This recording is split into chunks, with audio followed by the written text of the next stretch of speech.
Hello there, and welcome to Secretum Histories, where the ancient world softens at the edges and forgotten stone begins to breathe again. Tonight, we are standing before something that does not blink, does not move, and yet somehow has watched empires rise and fall without ever stepping forward. Massive bodies carved from single blocks of limestone, wings stretched in silent readiness, faces composed, bearded, alert. Creatures that are not quite human, not quite animal, and not entirely myth. The Lamassu. They stand at thresholds. They stand at gates. They stand where one world ends and another begins. And if you have ever walked through a doorway and felt, even faintly, that something ancient was marking your passage, then you already understand why these beings were placed where they were. Before we go any further, take a quiet moment. Notice where you are. Notice the room around you. Notice the small sounds that exist just beyond your focus. These guardians were meant to exist at the edge of awareness, not demanding attention, but shaping it. If this journey feels steady and grounding, if you find something calming in the weight of old stone and older memory, you know what to do. A simple like or subscription helps this space remain what it is. A quiet place to wander through deep history without hurry. Now, let us begin where they began, not in museums, not in textbooks, but in the land between rivers. In what we now call Iraq, between the Tigris and the Euphrates, rose some of the earliest cities humanity ever built. Mesopotamia was not empty desert. It was fertile, crowded, political, inventive. It was a place where kings declared themselves chosen by gods, and gods were described not as distant abstractions, but as administrators, judges, builders, and rulers. In this world, the divine was not invisible. It was structured, named, ranked. Among the highest of these divine beings were the Anunnaki. They appear in Sumerian, Akkadian, Babylonian, and Assyrian texts. They are described as offspring of the sky god Anu, as judges of the underworld, as cosmic authorities who determined fate. In some tablets, they are distant. In others, they are deeply involved in earthly matters. They grant kingship. They withdraw it. They send floods. They preserve knowledge. The Lamassu are not listed among them. They are not counted as primary gods. They do not receive grand temples of their own, yet they are inseparable from the system those gods governed. They are attendants, guardians, embodied protection. If you look at a Lamassu long enough, you notice the construction of it. The body of a bull, strong and grounded. The wings of an eagle, extended and feathered with precision. The head of a man, crowned and bearded, composed and aware. Nothing about this combination is random. The bull in Mesopotamia symbolized power and stability. Bulls ploughed fields.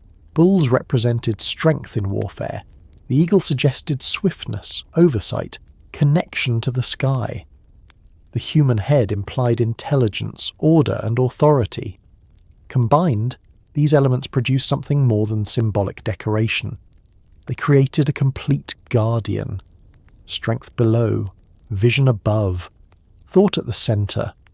They were usually placed at city gates or palace entrances, not inside the throne room, not hidden in sanctuaries. They stood where movement occurred, where travellers passed, where ambassadors approached, where enemies hesitated. One of the most famous examples stood at the palace of Ashur-Nasirpal II in the ancient city of Nimrud. The palace complex was immense, designed not only to house royalty but to project dominance. Relief carvings lined the walls. Campaign victories were recorded in stone, and at the entrances, colossal Lamassu flanked the doors. They were not subtle. Some stood over 13 feet tall, carved from single stone blocks weighing many tons. Their scale alone communicated power. A visitor entering such a palace would pass beneath their gaze. The psychological effect would have been immediate. There is something else unusual about them. Most Lamassu appear to have 5 legs. From the front they stand firm, symmetrical, stable, 2 legs visible. From the side they appear to be striding forward, 4 legs visible. The fifth leg creates the illusion of movement depending on the viewer's angle. This was not an accident. Assyrian sculptors understood perspective. They engineered visual authority into stone, so even in stillness the Lamassu moved. This detail matters because it reveals intention. These were not merely decorative statues. They were carefully calculated threshold machines. They were meant to communicate permanence from one direction and motion from another. Stability and power combined. But their function extended beyond visual intimidation. In Mesopotamian belief, protection was not symbolic. It was ritual. Words were carved into their bodies. Cuneiform inscriptions covered their sides, invoking divine blessing and warding off chaos. Many inscriptions included curses directed at future rulers who might damage the palace or alter the king's legacy. The Lamassu were guardians not only of physical space, but of political continuity, and the world they guarded was not peaceful. Assyria rose through conquest. Cities were besieged. Kingdoms were absorbed. Warfare was systematic and often brutal. The display of power was essential. Architecture itself became a weapon of intimidation. The Lamassu fit perfectly within the system. Yet their origins predate Assyria's peak. Earlier protective spirits existed in Sumerian culture. Hybrid beings appear in art long before the Neo-Assyrian period. Winged creatures, bullmen, Apkallu figures. The Apkallu were described as wise beings sent by the gods to bring knowledge to humanity, often depicted as part human and part fish, or as winged men. They served as intermediaries between divine and human realms. Some scholars see a conceptual link between the Apkallu and the Lamassu. Both functioned as protectors. Both embodied hybrid strength and intelligence. In certain palace reliefs, smaller Apkallu figures are shown performing purification rituals near entrances, reinforcing the idea that gateways were spiritually vulnerable spaces. Thresholds matter in ancient cosmology. A gate is not simply an opening, it is a boundary, and boundaries invite uncertainty. In Mesopotamian thought, chaos was always pressing at the edges. The wild lands beyond cities were dangerous. Spirits, storms, enemies, and disease lurked outside controlled space. The city itself was an island of order. The king was responsible for maintaining that order under divine mandate. The Lamassu therefore stood at the line between order and disorder. They did not need to move. Their presence was the warning. Their faces are calm but not soft. The beards are intricately braided, symbolizing cultivated power. The headdresses resemble royal crowns. They are not wild creatures. They are disciplined embodiments of authority. Some inscriptions directly identify them as protective spirits, placed by royal command under the authority of the gods.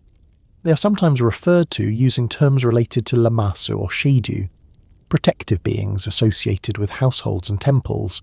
Over time, their image became inseparable from imperial identity. The city of Nineveh housed some of the most monumental examples. Under kings like Sennacherib and Ashurbanipal, the scale of palace architecture expanded dramatically. Relief panels depicted lion hunts, military campaigns, and ritual scenes. At entrances, Lamassu anchored the visual narrative. They were silent witnesses to administrative decisions, tribute collections, and diplomatic negotiations. When these cities eventually fell, they fell violently.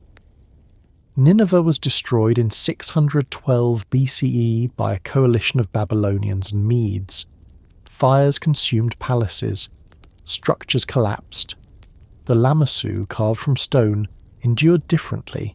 Some were toppled, some were buried under debris, some remained partially visible for centuries.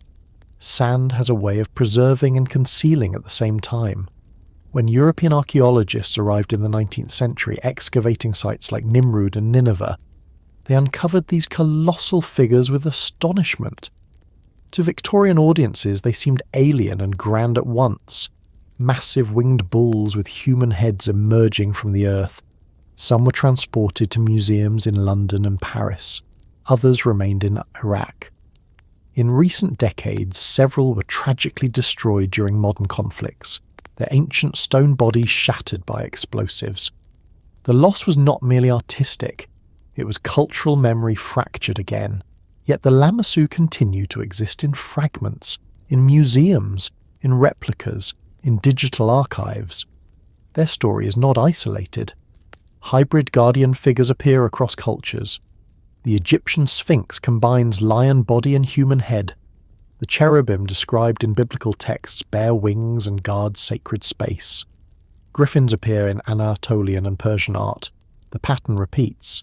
Human civilizations seem compelled to place watchful hybrids at their boundaries. Some interpret this as symbolic evolution, shared archetypes of protection emerging independently. Others see cultural transmission through trade and conquest. Assyria influenced surrounding regions extensively. In Mesopotamian mythology, the Anunnaki presided over cosmic order. They were judges and administrators. They assigned fates. They determined kingship. The Lamassu, positioned at gates, appear as terrestrial reflections of that cosmic oversight. They are not the gods themselves. They are enforcement. This distinction matters. The Lamassu operate within a hierarchy. They embody delegated authority. The king builds the palace under divine mandate. The Lamassu guard it under that same mandate. The structure mirrors the cosmos, and if one steps back from the political layer and considers the psychological one, something else becomes visible. A city gate guarded by colossal winged bulls changes how people behave. It signals permanence. It signals supervision. It signals that this place is not accidental, that it is anchored to something larger than individual lifespans. Stone does not blink. Stone does not forget. When people walked past these figures daily, they absorbed that message. Children grew up under their gaze. Soldiers marched beneath them. Visitors assessed their scale before entering negotiations. The Lamassu were environmental messaging. Even today, when you stand before one in a museum hall, the reaction is immediate. They are heavy, not just physically, visually heavy. They compress space around them. They alter the atmosphere of a room. And yet they are carefully composed. Their expressions are measured. They are not roaring beasts. They are controlled. That balance between power and restraint is deliberate. In the next stage of this journey, we move further back. Before Assyria reached its height. Before Nimrud's palaces were completed. Before the five-legged giants stood at stone thresholds. To understand the Lamassu fully, we need to look at the older world that imagined divine administrators watching from the sky, assigning order and delegating guardianship to beings who would stand between chaos and structure. So we turn now to that earlier horizon, to the time when the Anunnaki were described not just as myth, but as ruling presences in the structure of existence.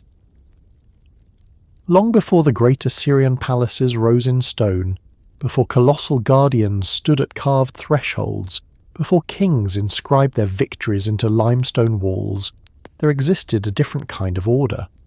Not the order of empire, not the order of roads and tribute and military campaigns, a deeper framework, a cosmic administration described in clay tablets and whispered through priestly recitations. To understand the Lamassu, one must step back into that earlier structure, into a time when power was not yet centralized in a single imperial capital, but distributed across city-states, each under the watchful gaze of beings believed to govern the heavens themselves.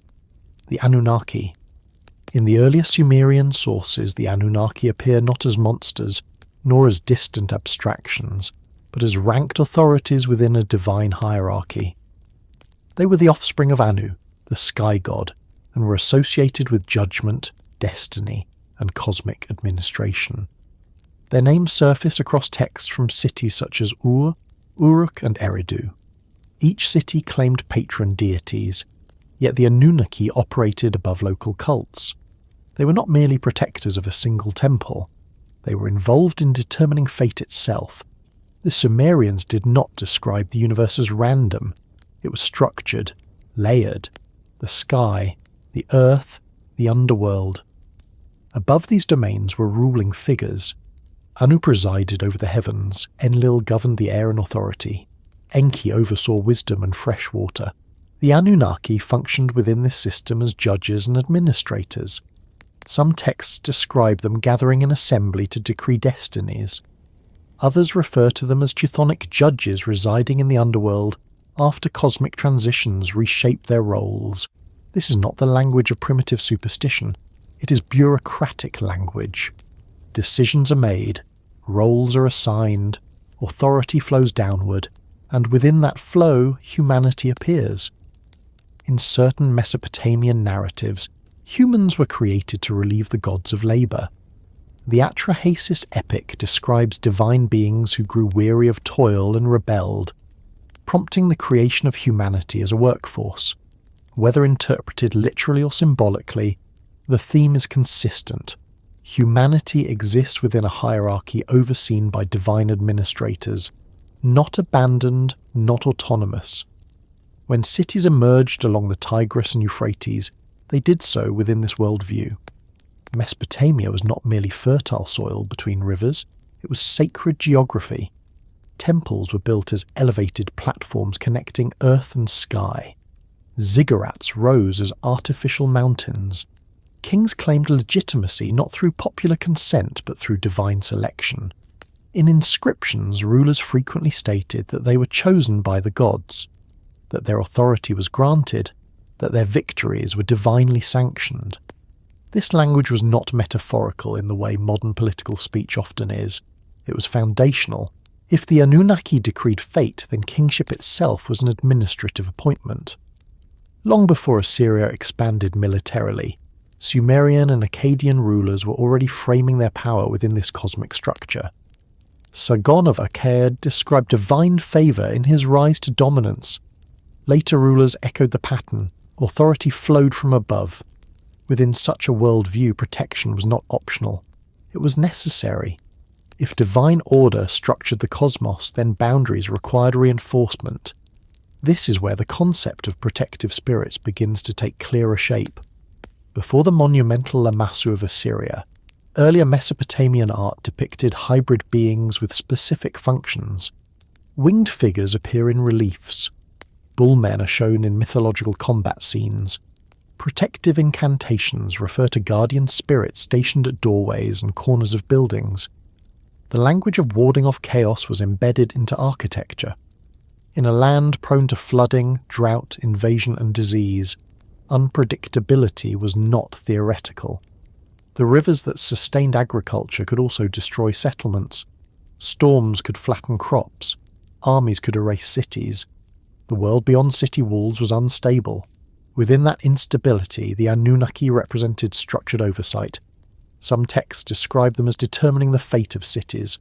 Others place them in the underworld, judging souls. Their presence spans domains, sky, earth, depth. And over time, the imagery of divine authority filtered into physical forms. It is important to understand that the Anunnaki were not uniformly benevolent figures. They could send floods. They could withdraw protection. The Epic of Gilgamesh recounts a deluge decreed by divine assembly, with humanity nearly erased.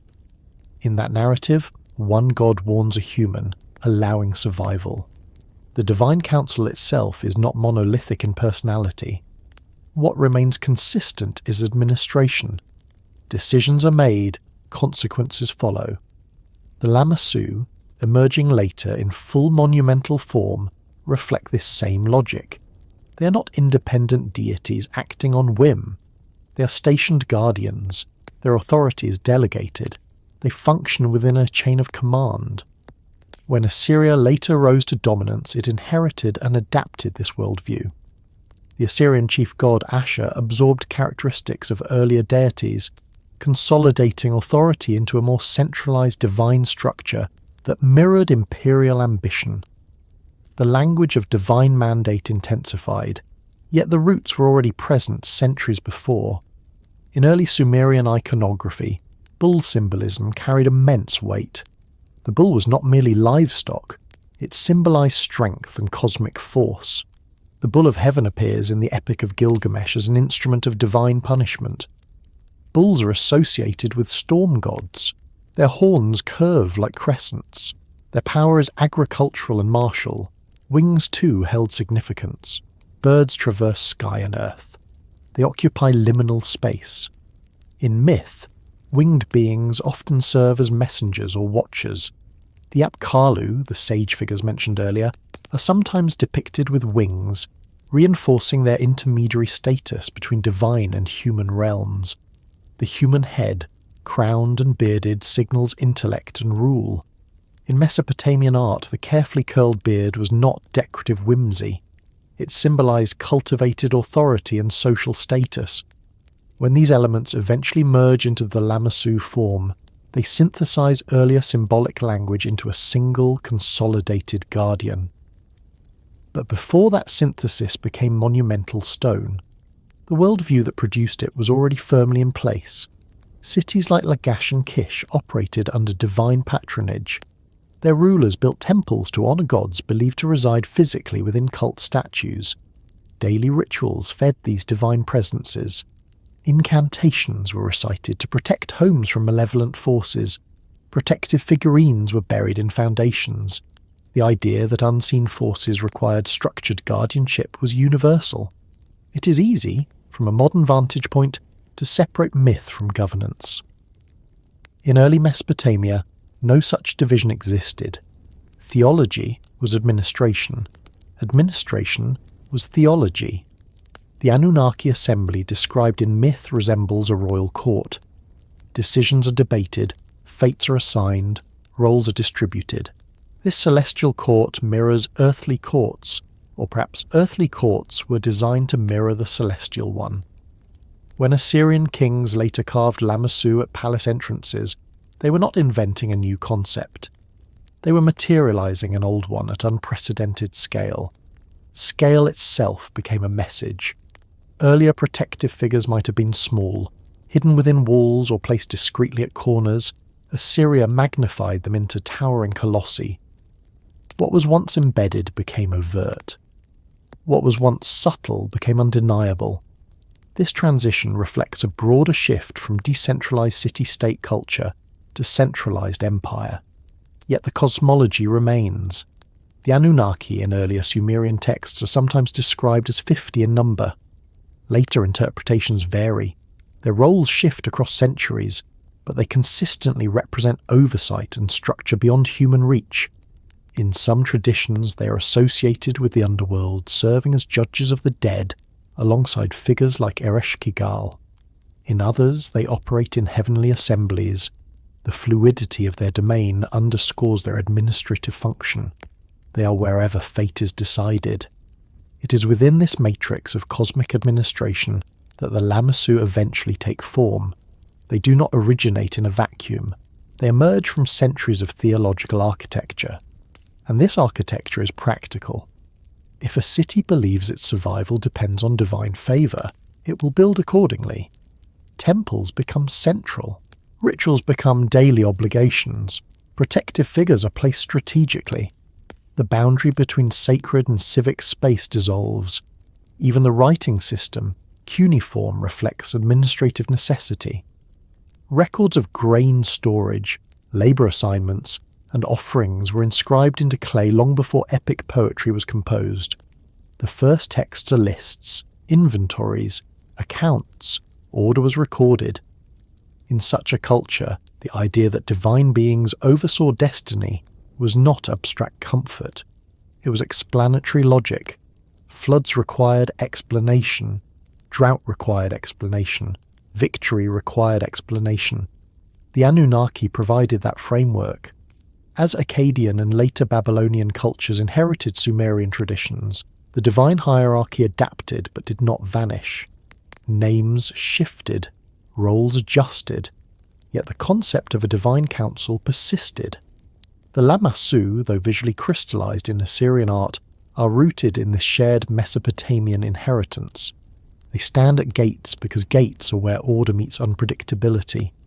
They face outward because threats come from beyond walls. They bear inscriptions because words have power. In some reliefs, smaller protective spirits accompany them, performing rituals with buckets and pine cones, symbolically purifying space. These scenes reinforce the layered nature of protection.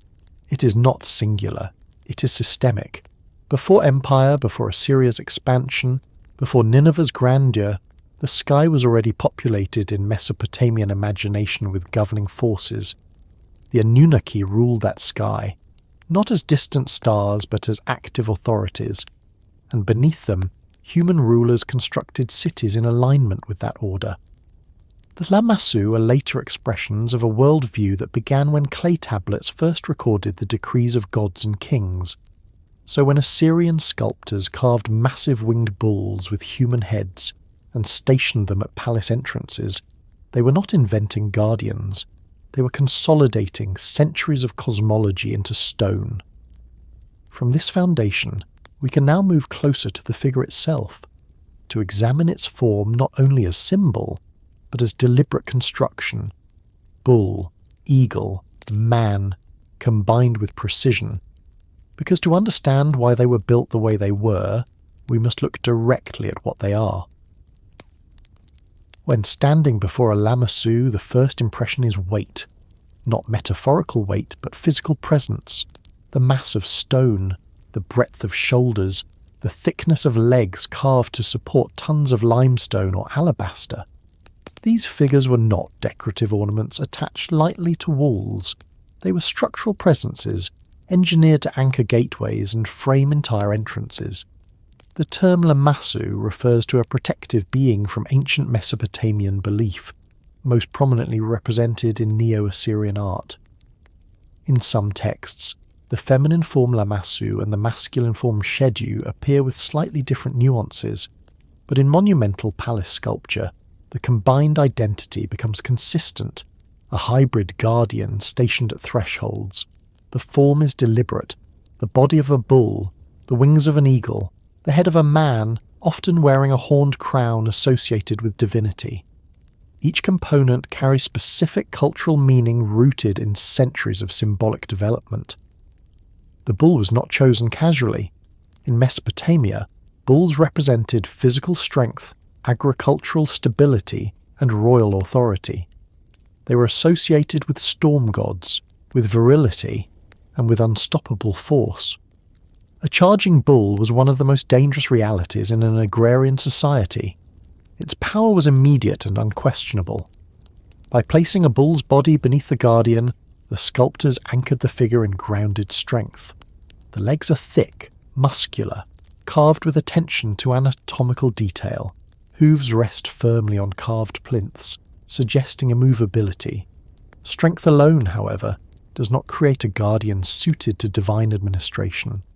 The wings extend from the shoulders in layered feathers, carefully patterned. Eagles were apex predators of the sky.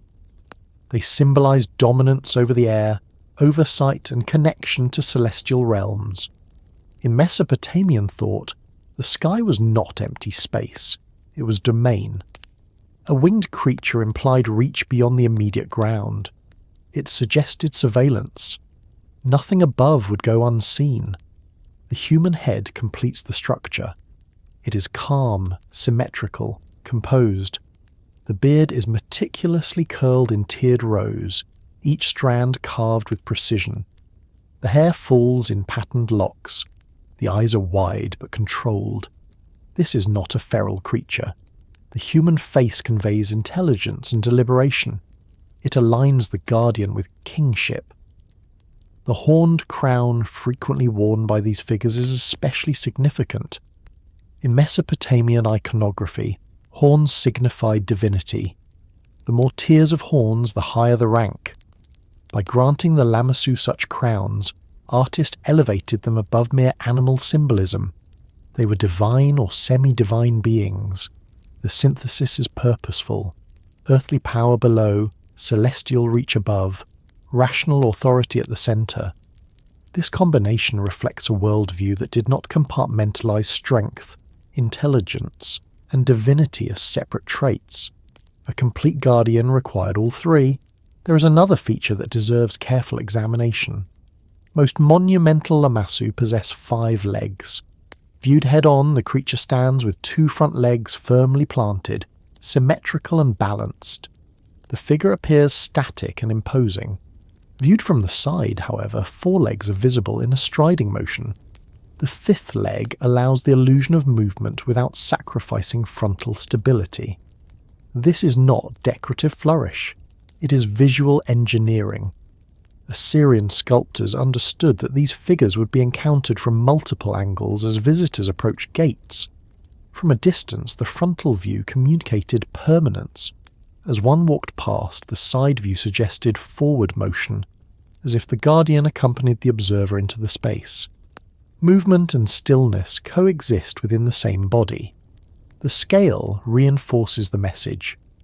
Many Lamassu stood between 10 and 15 feet tall. Some weighed upward of 40 tons.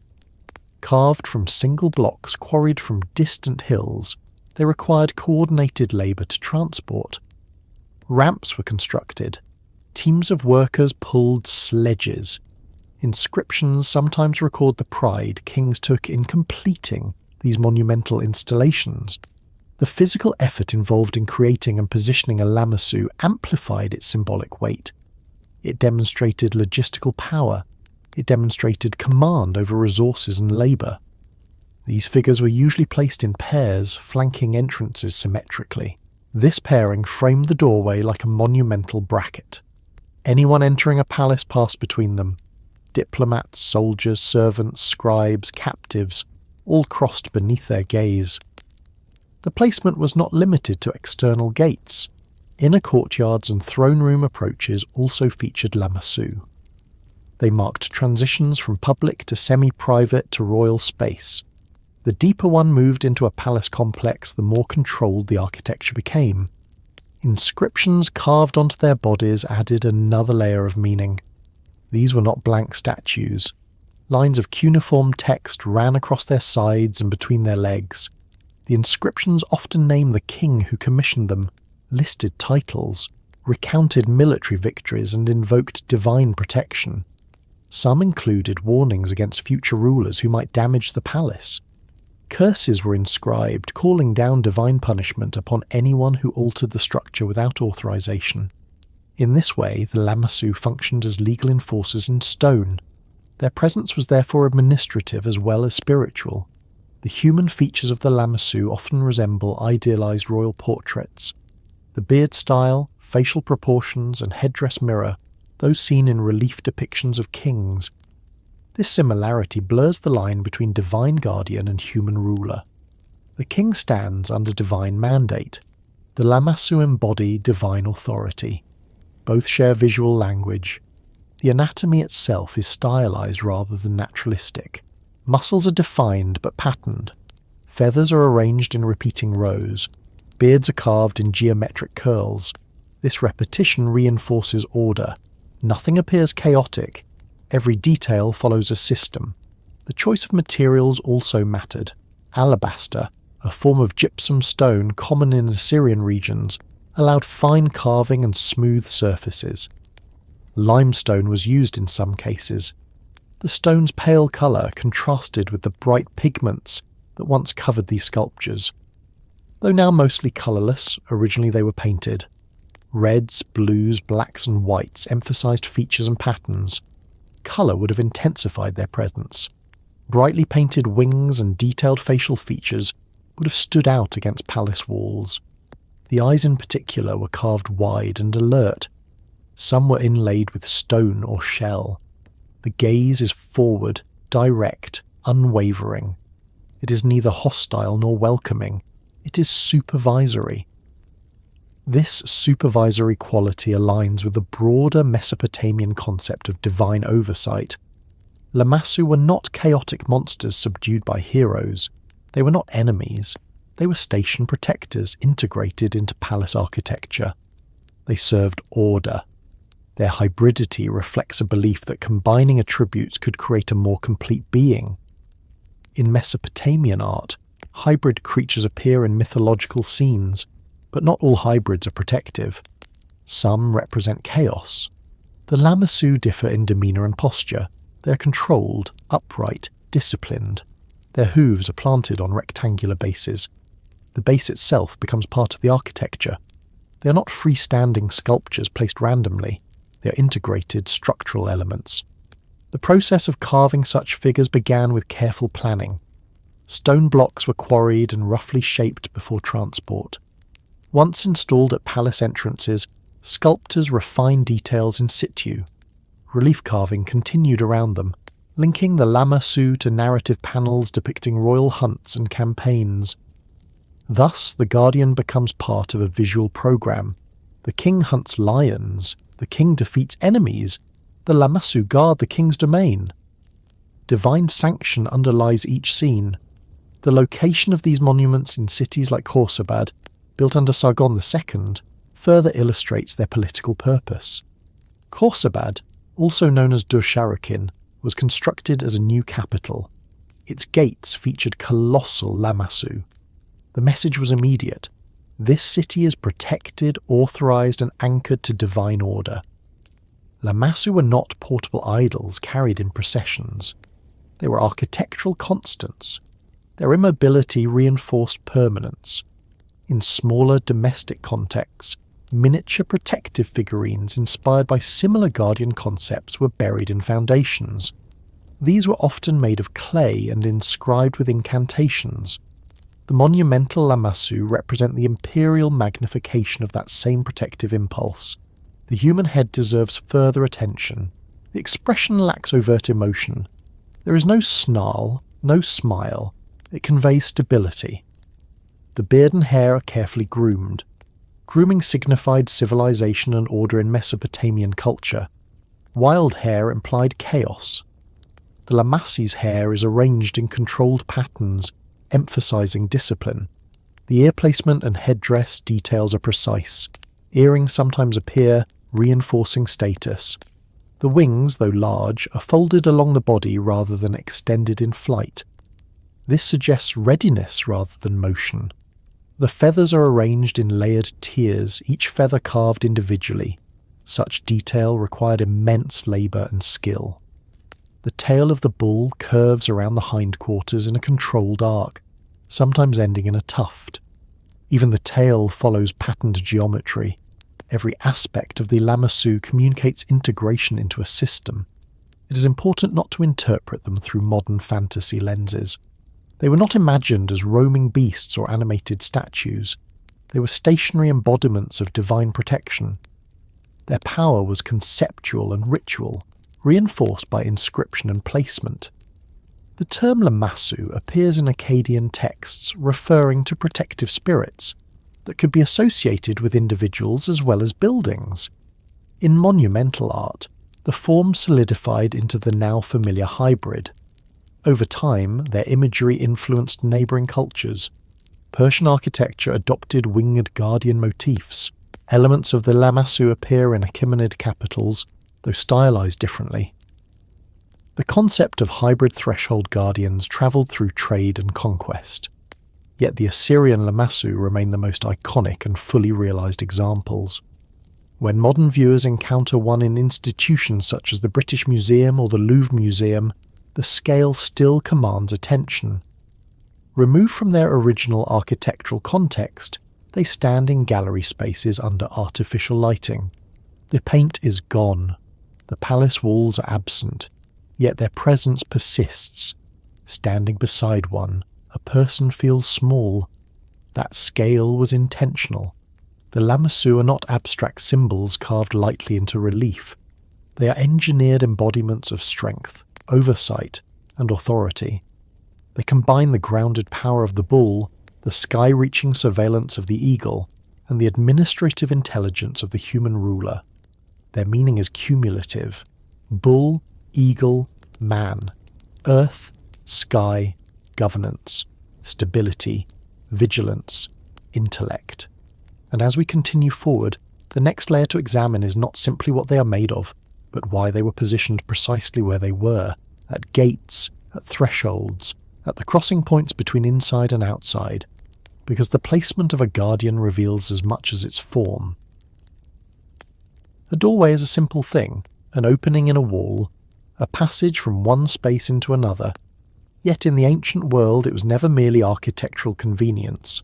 a doorway marked transition, outside to inside, public to private, foreign to protected, known to controlled. Every civilization that built walls eventually faced the same problem. How does one guard the point where separation is weakest? In ancient Mesopotamia, the answer was rarely just a door. It was ritual, inscription, and presence. And in the Neo-Assyrian period, that presence took monumental form in the Lamassu. The concept of threshold protection predates the Assyrian Empire by many centuries. Even in early Sumerian households, small protective figurines were buried beneath floors and near entrances. These were not decorative curiosities. They were deliberate installations meant to ward off malevolent forces. Incantation tablets describe rituals in which figures representing protective spirits were placed at doorways to repel demons and illness. The Mesopotamian worldview did not treat space as spiritually neutral. Every boundary carried risk. The outside world was unstable. Beyond city walls lay wilderness, rival armies, disease, and unpredictable weather. Within the city lay cultivated land, organised labour, temple complexes, and administrative centres. The gate, therefore, became a psychological hinge. When Assyrian kings constructed massive palace complexes in cities like Nimrud and Nineveh, they did not leave the hinge unguarded. They magnified it. The Lamassu stood precisely where uncertainty was greatest. Not inside the throne room itself, not buried quietly in foundations. They were placed at outer gates, inner gates, and transitional corridors. They framed entrances into courtyards and reception halls. To understand why, it helps to step into the mindset of someone approaching such a palace in the 8th or 7th century BCE. The palace was not simply a residence. It was administrative headquarters, military command centre, treasury, archive, and ritual site. The king, considered chosen by the gods and accountable to them, conducted affairs that shaped the lives of thousands. Foreign envoys entered these gates seeking alliances or offering tribute. Captives passed through in chains. Provincial governors reported to the throne. The threshold was where allegiance shifted. Standing at these points were towering figures carved from single blocks of stone, bearing inscriptions that invoke divine protection and royal legitimacy. The Lamassu were not simply symbolic. They were declarative. In cuneiform inscriptions carved along their sides, kings proclaimed their titles and achievements. They invoked the favour of gods such as Ashur and Ishtar. They warned future rulers not to deface or alter the structure. These texts functioned as spiritual contracts embedded in stone. By walking beneath a Lamassu, an individual was not only entering a building, they were entering a space claimed under divine mandate. The threshold itself became charged with meaning. In Mesopotamian belief, malevolent forces were often imagined as lurking at liminal spaces. Demons could infiltrate through cracks and openings. Protective incantations frequently refer to guarding doorways and windows. The boundary was porous and less reinforced. Earlier small-scale protective spirits served this purpose in domestic architecture. The Assyrian state scaled the concept to imperial dimensions. The Lamassu did not physically block entry. They stood slightly to the sides of doorways. Their hooves anchored them to the ground. Their wings rose along their flanks. Their gaze faced forward, aligned with the path of approach. From a distance they signalled scale. Up close they dominated peripheral vision. The five-legged design enhanced this effect. From the front they appeared stationary and symmetrical, conveying immovability. From the side they seemed to stride forward alongside the observer. This created a subtle sensation of being accompanied, or perhaps supervised while entering. Threshold guardians exist in many cultures. In ancient Egypt, sphinxes lined processional ways. In later traditions, lion statues flanked temple gates in East Asia. Yet the Assyrian Lamassu are distinct in their explicit connection to royal administration and inscribed narrative. They were part of a visual program. Palace walls were lined with relief panels depicting campaigns, lion hunts, and tribute processions. These scenes reinforced the king's power and divine favour. The Lamassu anchored these narratives at entrances, ensuring that the message began before one even crossed into interior space. The psychological sequence was carefully orchestrated. Approach the gate. See the colossal guardians. Read or hear recited the king's titles carved into their bodies. Pass beneath their wings. Enter a courtyard lined with reliefs depicting victory and order. Architecture itself became propaganda. The placement of Lamassu at city gates extended the concept beyond palace complexes. Certain fortified gates featured guardian figures integrated into their design. The message to approaching travellers or enemies was unambiguous. This city is protected by more than soldiers. It is also important to recognise that these figures were likely brightly painted in their original state. Traces of pigment found on surviving examples suggest vibrant coloration. Blue and red accents emphasised feathers and facial details. Black outlined curls of beards. White and yellow highlighted musculature. Colour amplified presence. In the intense Mesopotamian sunlight, painted surfaces would have caught the eye long before inscriptions could be read. The visual impact was immediate. Yet beyond intimidation, there was reassurance. For citizens living within these cities, the Lamassu symbolised stability. Their presence affirmed that the king had fulfilled his obligation to secure divine protection. The gods had been invoked, the rituals performed, the guardians installed, the threshold was not neglected. There is also a cosmological layer to their placement. In Mesopotamian cosmology, the universe was structured hierarchically. Heaven above, earth in the middle, underworld below. The king functioned as intermediary between divine and human realms. The palace, therefore, was not merely a residence but a microcosm of cosmic order. The threshold between outside and inside mirrored the boundary between chaos and order. The Lamassu embodied this boundary management. Some scholars suggest that the orientation of gates and guardian figures was aligned with specific processional routes or ritual pathways. Festivals and ceremonies likely moved through these spaces, reinforcing their symbolic weight. The guardians would have framed such events, visually reinforcing continuity between divine sanction and earthly governance. The inscriptional language carved onto Lamassu often includes phrases invoking protection against enemies and disaster. They call upon gods to strike down anyone who damages the palace or alters inscriptions. These curses were not idle threats. In a culture that believes strongly in divine retribution, such warnings carried psychological force. The guardian at the threshold therefore operated on multiple levels: architectural, political, spiritual, psychological.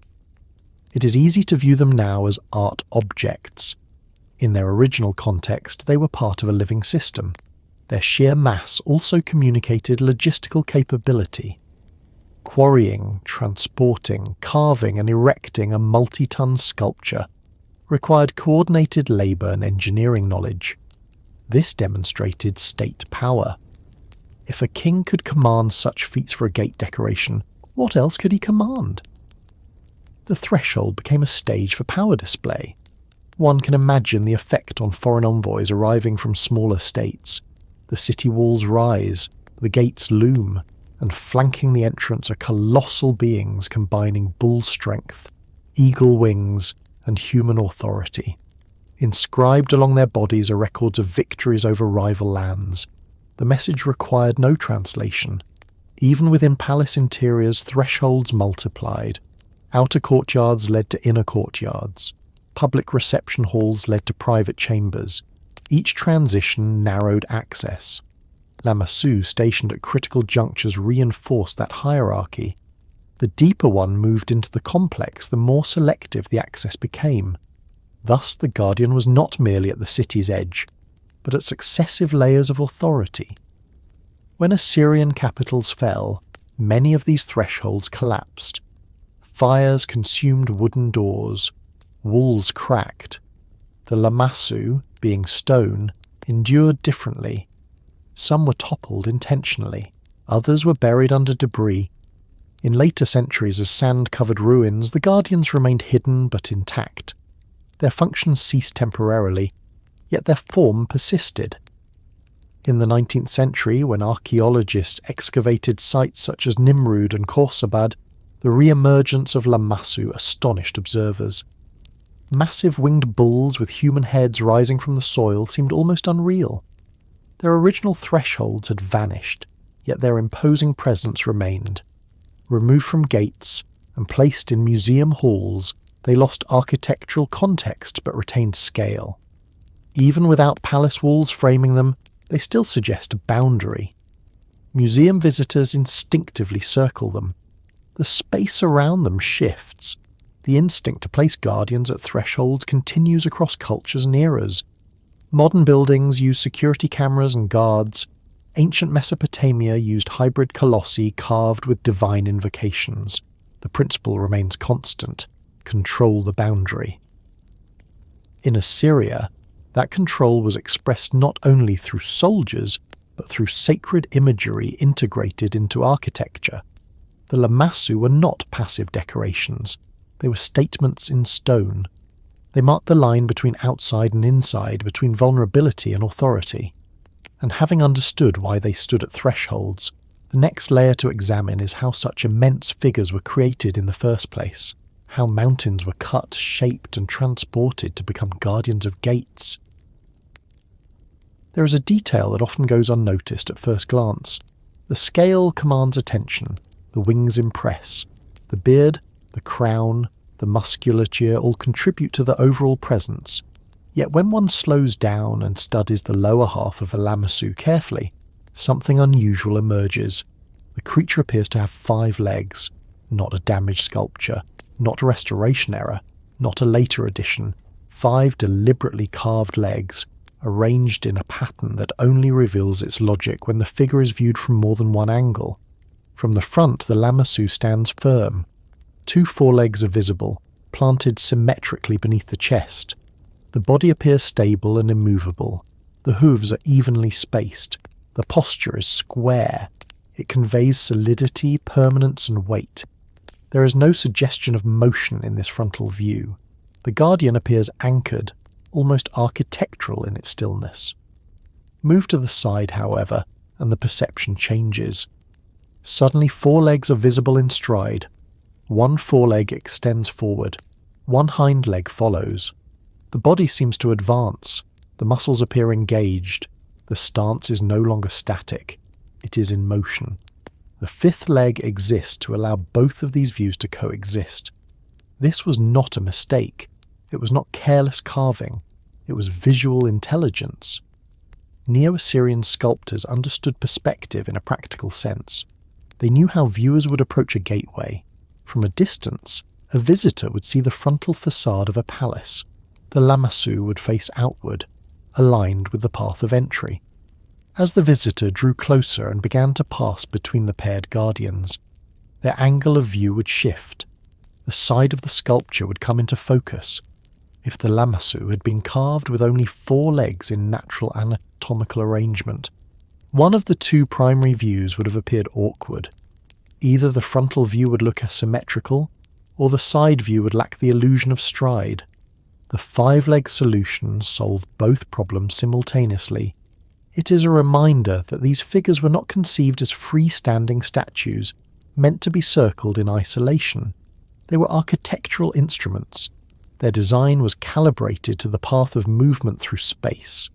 This choice reveals something about Assyrian priorities. Stability and movement were both required qualities in a guardian. From the front, the Lamassu needed to project immovability. From the side, it needed to suggest readiness. The Assyrian Empire itself embodied this duality.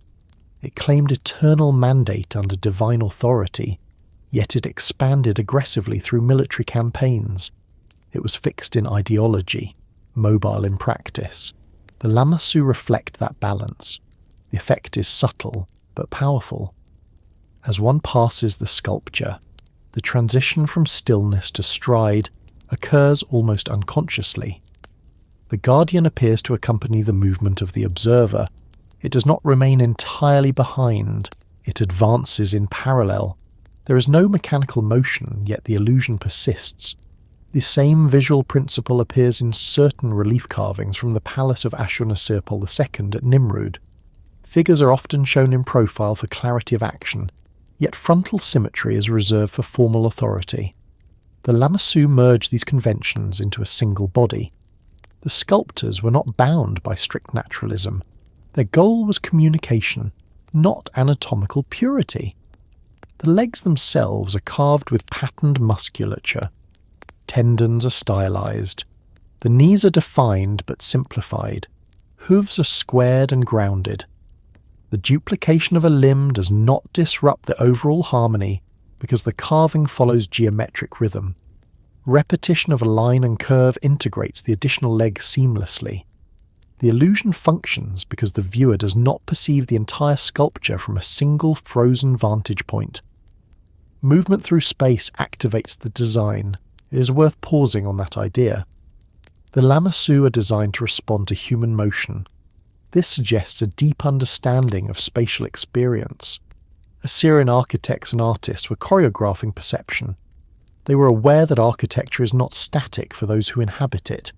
It unfolds sequentially. The 5 legs are evidence of that awareness. Some modern observers have speculated that the extra leg may have held symbolic meaning beyond optical adjustment. The number 5 carried associations in Mesopotamian thought, though not as consistently codified as later numerological systems. However, there is no textual evidence suggesting that the additional limb held independent mystical significance. The more plausible explanation remains functional and aesthetic. Yet even if the intention was primarily visual, the outcome reinforces symbolic themes. A guardian that appears stable from one direction and advancing from another embodies vigilance. It is not asleep. It is not decorative background. It is active in its protection, even if physically stationary. Inscriptions carved along the sides of these figures reinforce that active role. The texts often invoke divine protection and curse any who might deface the structure. The Lamassu were understood to be protectors in more than metaphor. Their form suggested capability. The 5-leg configuration enhances that perception. It also reflects the broader Mesopotamian artistic approach to representation.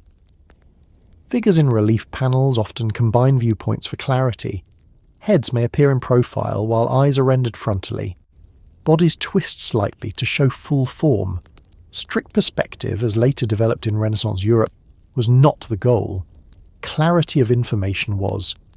The Lamassu apply this principle in 3 dimensions. From the front, information about authority and balance is conveyed. From the side, information about motion and strength is added. The duplication of a leg becomes a visual tool.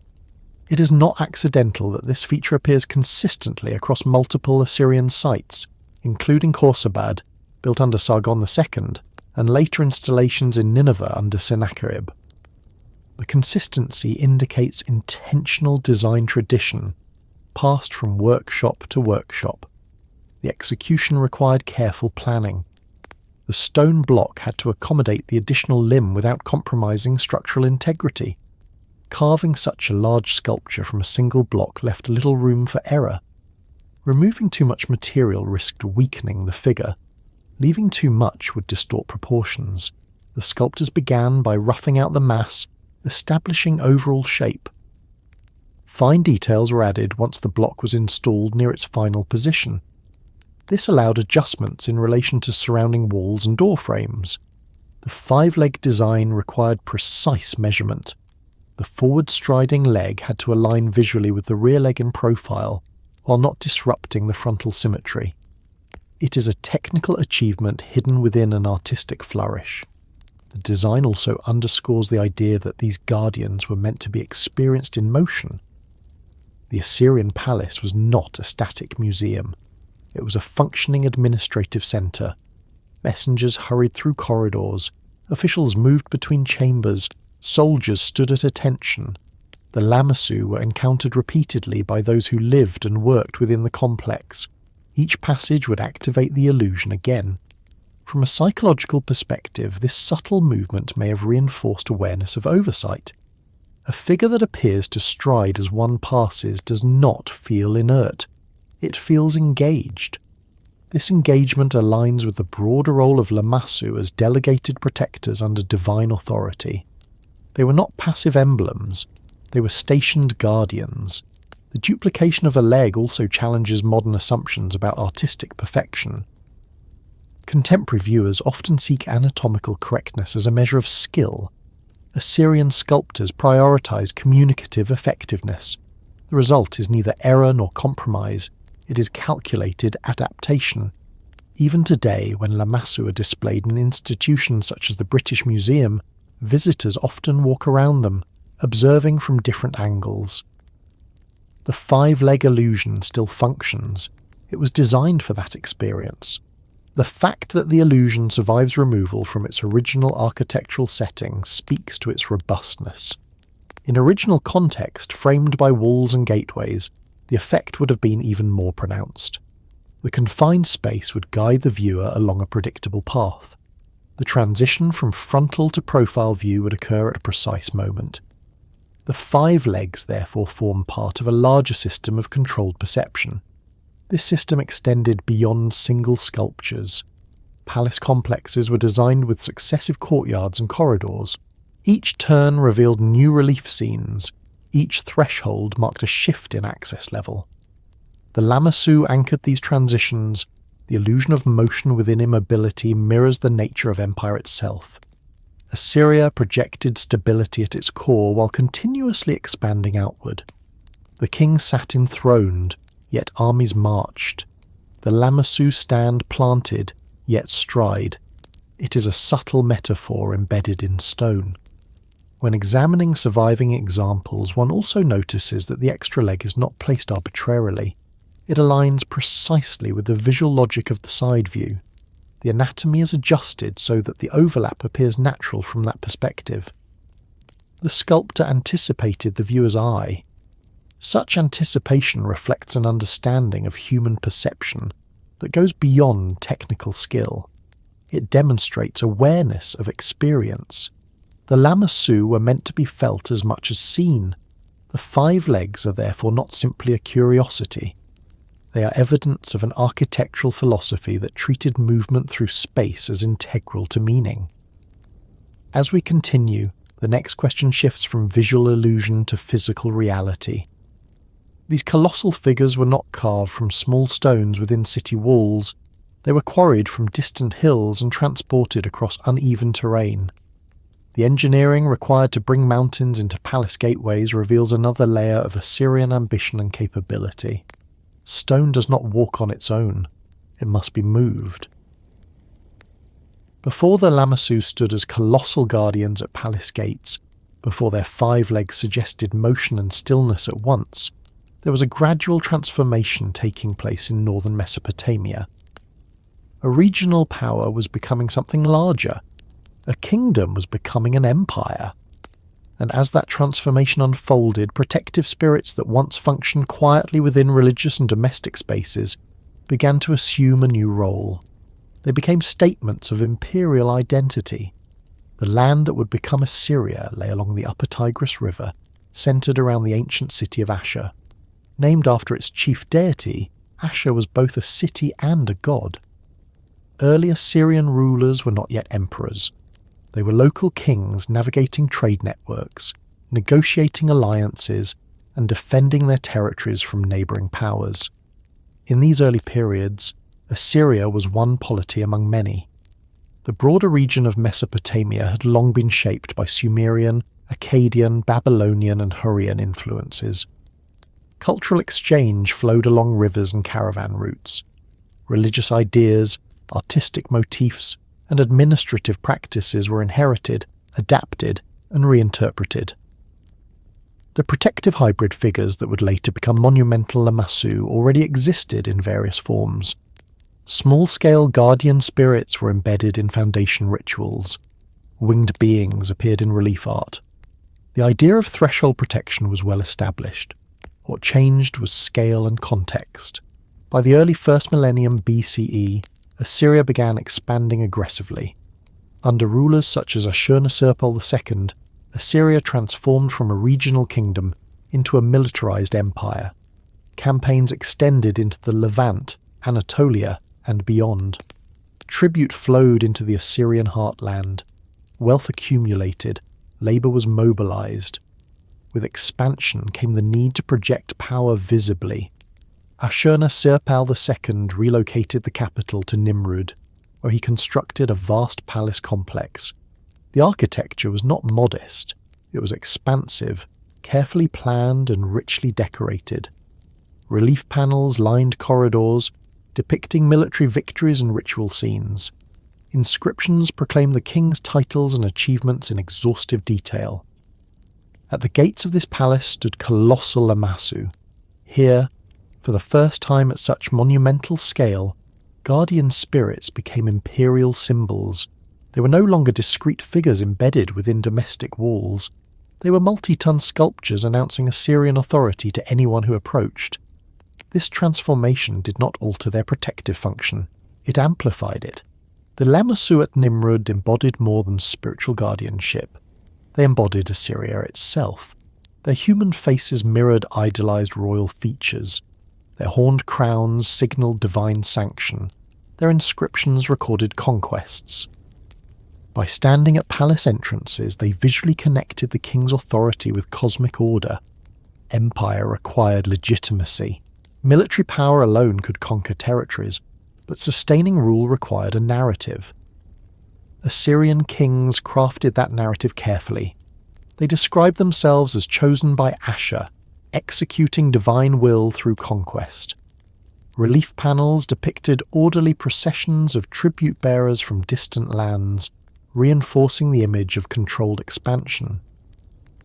The Lamassu anchored this narrative physically. As Assyria expanded further under rulers like Tiglath-Pileser III and Sargon II, architectural ambition increased. Sargon II founded a new capital at Khorsabad, also known as Dur-Sharukin. The city was planned as a statement of imperial order. Massive walls enclosed the urban space. Palaces rose within. Gates were flanked by Lamassu of extraordinary size. At Khorsabad, some Lamassu reached heights exceeding 13 feet. Their wings spanned wide. Their inscriptions wrapped around their bodies. The scale was not accidental. It was calculated to impress, to intimidate, to reassure loyal subjects and to warn enemies. Empire demands visibility. The Lamassu provided it. Their five-legged design, previously examined as a visual solution to perspective, now served an additional function. From the front, they appeared immovable guardians of imperial stability. From the side, they appeared to stride forward, mirroring the outward momentum of Assyrian expansion. This duality aligned with the empire's self-image. Assyria was rooted in divine mandate, yet constantly advancing. Under Sennacherib, the capital shifted again to Nineveh. Sennacherib embarked on vast construction projects, enlarging the city and erecting grand palaces. The palace without rival, as he called it, was adorned with reliefs and guarded by Lamassu at multiple entrances. By this stage, the Guardian had become synonymous with Assyrian imperial architecture. Foreign envoys arriving at Nineveh would encounter these colossal figures before meeting the king. The message was clear. This empire stood under divine protection and possessed the resources to carve mountains into sentinels. The Lamassu's inscriptions reinforced this message. They invoked Asher and other gods, linking the king's campaigns to divine command. They recorded the subjugation of rebellious cities. They listed conquered territories. The Guardian was both spiritual protector and stone archive. This blending of art, religion, and propaganda reflects the integrated nature of Assyrian governance. There was no separation between sacred and secular authority. The king ruled as agent of the gods. Architecture embodied theology. Lamassu therefore became more than protectors of physical gates. They became protectors of imperial ideology. Their presence at thresholds marked the crossing from ordinary space into the heart of power.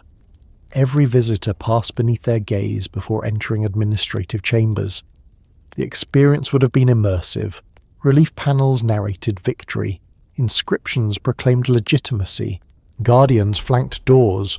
The architecture did not merely house authority, it performed it. This performance extended beyond capitals. Provincial centres adopted Assyrian architectural motifs. While not all featured monumental Lamassu, the symbolism of guardian figures travelled with imperial influence. The empire's reach also facilitated cultural exchange. Neighbouring regions encountered Assyrian art and adapted elements into their own traditions. Hybrid guardians appear in Persian and Anatolian contexts, though modified stylistically. The Lamassu, however, remain distinctively Assyrian in their scale and integration with palace complexes. It is important to note that while Lamassu are most associated with Assyria, the broader concept of protective hybrid beings predated the empire. What Assyria did was monumentalize and politicize that concept. The guardian became emblematic of state power. As Assyria reached its zenith under Ashurbanipal, whose library at Nineveh preserved thousands of clay tablets, the empire's cultural production flourished. Art, literature and architecture intertwined. Lamassu continued to guard palace gates, even as internal strains grew. Empires often project strength most intensely near their peak. Monumental construction can signal confidence, but it can also conceal vulnerability. In the late 7th century BCE, Assyria faced mounting pressure from Babylonian and Median coalitions. When Nineveh fell in 612 BCE, the destruction was severe. Fires consumed palaces, walls were breached, Lamassu were toppled or buried beneath rubble. The guardians that once symbolized invincibility lay broken, yet even in destruction, their form endured. Stone fragments survived where wood and mud brick did not. The fallen Lamassu became archaeological witnesses to a vanished empire. Their imperial symbolism did not disappear entirely. Later empires studied and borrowed from Assyrian models. The idea that architecture could project cosmic legitimacy through monumental guardians persisted. Today, when a Lamassu stands in a museum hall, removed from its original threshold, it still carries the imprint of empire. The context has shifted, but the scale remains. The rise of Assyria transformed guardian spirits into imperial symbols. They became embodiments of a state that saw itself as executor of divine order. And as the empire expanded, so too did the ambition behind carving these colossal beings, which leads naturally to the question of how such immense figures were physically created, transported, and installed. Because ideology alone does not move stone. When speaking of Lamassu at their most monumental, their most deliberate, their most inseparable from royal ambition, the conversation narrows naturally to two names, Nimrud and Nineveh. These were not merely cities. They were statements carved into the landscape. They were administrative engines, ritual centres, military headquarters, and cultural archives. And at their gates stood some of the largest guardian figures ever produced in the ancient world. Under Ashurnasirpal II, Assyria entered a phase of aggressive expansion and architectural transformation. His reign, from 883 to 859 BCE, marked a decisive shift from regional power to imperial projection. Campaigns extended westward and northward. Tribute flowed in from subdued territories. Wealth accumulated in the Assyrian heartland. With wealth came building. Ashurnasirpal II chose to relocate the capital from the ancient city of Ashur to Nimrud, then known as Kalhu. This was not a modest renovation, it was a reinvention. Nimrud became a vast construction site, with new palaces, temples, administrative buildings, and fortified walls rising from the plains near the Tigris River. At the heart of this transformation stood the Northwest Palace, a sprawling complex adorned with relief carvings and guarded by colossal Lamassu. The decision to monumentalize guardian figures at Nimrud was intentional and strategic. Ashurnasirpal II was not content with small-scale protective symbols embedded quietly in foundations. He wanted visible authority. He wanted permanence. The Lamassu at Nimrud were carved from massive blocks of alabaster quarried from nearby hills. Each sculpture weighed many tons. Some reached heights of over 10 feet.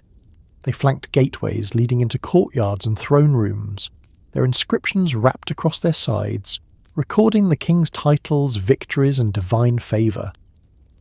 The text carved on these guardians often began with long lists of royal epithets. Ashurnasirpal II described himself as strong king, king of the universe, king of Assyria. He invoked Ashur and other gods, crediting them for his military success. He detailed campaigns against rebellious cities, the capture of enemies, the collection of tribute. These inscriptions were not hidden. They were integrated into the very bodies of the guardians. Anyone passing between the Lamassu entered a narrative. The king ruled by divine sanction. The empire expanded through divine will. The palace was protected by divine guardians. The scale of these sculptures magnified the message. It is one thing to read an inscription on a tablet. It is another to see those words carved into the flank of a winged bull towering above. The northwest palace itself was organised around large courtyards. Relief panels lined the walls, depicting lion hunts and military campaigns. The Lamassu framed doorways between these spaces. Movement through the palace became a sequential experience.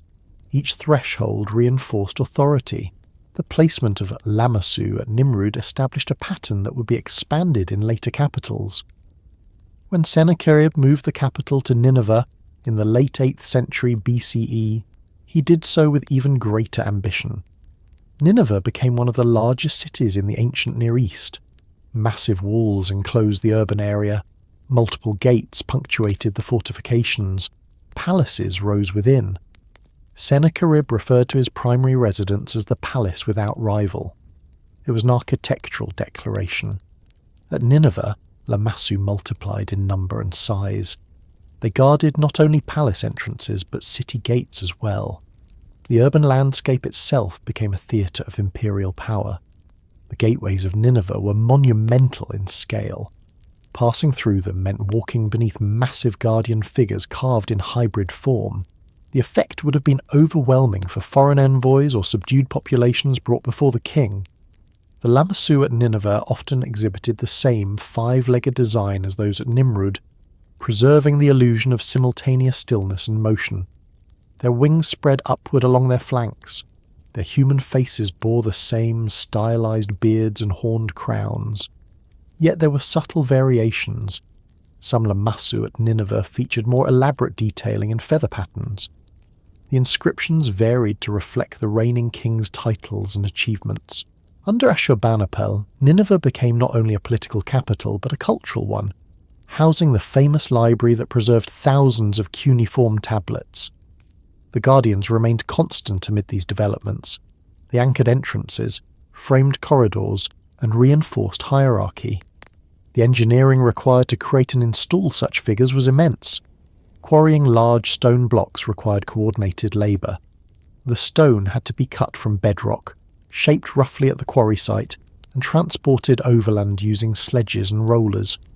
Teams of workers hauled the blocks using ropes, likely lubricating the path to reduce friction. Reliefs from Assyrian palaces depict such transport scenes, showing large statues being moved with the assistance of hundreds of labourers. Once at the palace site, sculptors refined the details in situ. The integration of Lamassu into architectural frameworks required careful alignment. Door frames had to accommodate their width. Walls were constructed around them. The guardians were not afterthoughts. They were integral to the design. Their placement at Nineveh's gates extended the symbolism beyond royal chambers. The city itself was framed by divine guardians. Entering Nineveh meant crossing under their gaze. Nineveh's walls featured multiple gates, each with specific names and functions. Some gates bore reliefs and guardian figures more elaborate than others, indicating varying levels of importance. The Lamassu thus participated in urban planning. The political context of their installation cannot be ignored. Assyria's expansion relied heavily on military dominance. Campaign reliefs show brutal scenes of siege warfare and punishment of rebels. The empire projected strength through violence as well as architecture. The Lamassu softened and structured that projection. They framed the violence within divine order. They suggested that conquest was not arbitrary cruelty, but sanctioned administration. This alignment of military power and sacred guardianship reinforced internal stability. Citizens within Nimrud and Nineveh lived under the visual reminder that their rulers operated within a cosmic hierarchy. When Assyria reached its territorial peak in the 7th century BCE, stretching from the Persian Gulf to parts of Egypt, the guardians at its capitals symbolized a worldview in which empire and cosmos were aligned. Yet no empire remains unchallenged. In 612 BCE, Nineveh fell to a coalition of Babylonians and Medes. The city was sacked, palaces burned, walls were breached, Lamassu were toppled or damaged. Some were shattered intentionally as symbols of a defeated regime. Stone endured differently than brick and wood. While fires consumed roofs and collapsed ceilings, many Lamassu were buried beneath debris, preserved unintentionally by destruction. Centuries later, in the 19th century, archaeologists excavating sites such as Nimrud and Nineveh uncovered these colossal guardians once more. Their reappearance astonished European audiences. Massive winged bulls emerging from sand seemed almost mythical. Some of these figures were transported to institutions such as the British Museum, where they remain today. Others stayed in Iraq, housed in local museums or left in situ. The relocation of Lamassu to distant galleries altered their context but not their presence. Standing in museum halls, they still dominate space. The inscriptions still proclaim royal titles. The wings still rise. The 5 legs still stride. Yet the thresholds they once guarded are gone. Nimrud itself suffered renewed destruction in recent history. In 2015, extremist forces deliberately damaged and destroyed parts of the archaeological site, including surviving Lamassu. The act was both physical and symbolic, targeting remnants of ancient identity. Even so, fragments remain. Digital reconstructions and surviving pieces preserve aspects of their form. The colossi of Ashurnasirpal II at Nimrud and the later installations at Nineveh represent the apex of Lamassu monumentalization. They transformed guardian spirits into imperial icons. Their bodies carry inscriptions of conquest. Their scale reflects logistical mastery. Their placement reveals calculated psychological design. And beneath all of this, the original function persists. They stand at thresholds. They mark transitions. They embody delegated authority under divine order. From these monumental capitals, the story of the Lamassu expands further into the practical mechanics of their creation. The carving of such giants required more than ideology. It required labour, engineering, and coordination on a scale befitting empire. Stone does not yield easily. It must be shaped. Before a Lamassu stood at a palace gate, before inscriptions wrapped around its flanks and wings rose above carved doorframes, it existed as part of a hillside. The guardians of Nimrud and Nineveh were not assembled from separate blocks. They were carved from single, massive slabs of stone. Entire mountainsides were cut to extract the raw material. The transformation from quarry to colossus required planning, labour, and engineering that matched the ambition of Assyria itself. The primary material used for many Lamassu was a form of gypsum alabaster common in northern Mesopotamia. It was softer than granite, making it workable with iron tools, yet durable enough to withstand time when protected from weather. Quarries located several miles from urban centres supplied the stone. Extraction began with marking out a block on exposed bedrock. Workers cut channels around the desired shape, gradually separating the mass from the surrounding stone. Wedges were inserted into grooves and driven with force to split the block cleanly. This was not delicate work. It required coordination and experience. The initial shaping likely occurred at the quarry site. Rough outlines of the bull body and winged form were blocked out before transport. Removing excess material early reduced weight. Even so, each unfinished Lamassu still weighed many tons. Transporting such a block across uneven terrain was a challenge of logistics. Relief carvings from Assyrian palaces depict teams of labourers hauling colossal statues on sledges. Thick ropes were attached to the front. Workers leaned forward in synchronised effort. Supervisors directed the operation. In some scenes, water is poured in front of the sledge runners to reduce friction. The technique suggests an understanding of basic physics. Wetting the ground made dragging heavy loads easier. Wooden rollers may have been used where terrain allowed. Temporary roads and ramps were constructed to move the stone across fields and up inclines.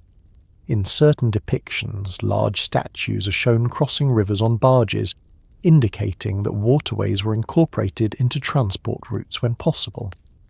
The coordination required for such operations speaks to Assyria's administrative capacity. An empire capable of mobilizing armies could also mobilize labor. The same system that organized military campaigns organized quarrying and transport. Laborers may have included local workers, conscripted subjects, and skilled artisans brought from conquered territories. The journey from quarry to palace was only the first stage. Once the rough block arrived at the construction site, the real carving began. Sculptors refined the form directly at the palace entrance or nearby workshops. The integration of Lamassu into architectural frameworks required precise measurement. Doorways had to align with the width of the sculpture. Walls were constructed around or beside the guardian. The five-legged design, previously examined as a solution to perspective, required careful planning at this stage. The sculptor had to ensure that the extra leg did not compromise structural stability. Removing too much stone from critical load-bearing areas could cause fractures. The bull's legs were carved thick and slightly simplified to distribute weight. The torso remained solid. Wings, though detailed, were not carved entirely free from the body. They were partially attached to maintain strength. The human head, with its elaborate beard and crown, demanded intricate work. Each curl of the beard was chiselled carefully. Feathers on the wings were layered in patterned rows. Musculature was defined with stylized lines. Tools available to Assyrian sculptors included iron chisels, bronze implements, and stone hammers.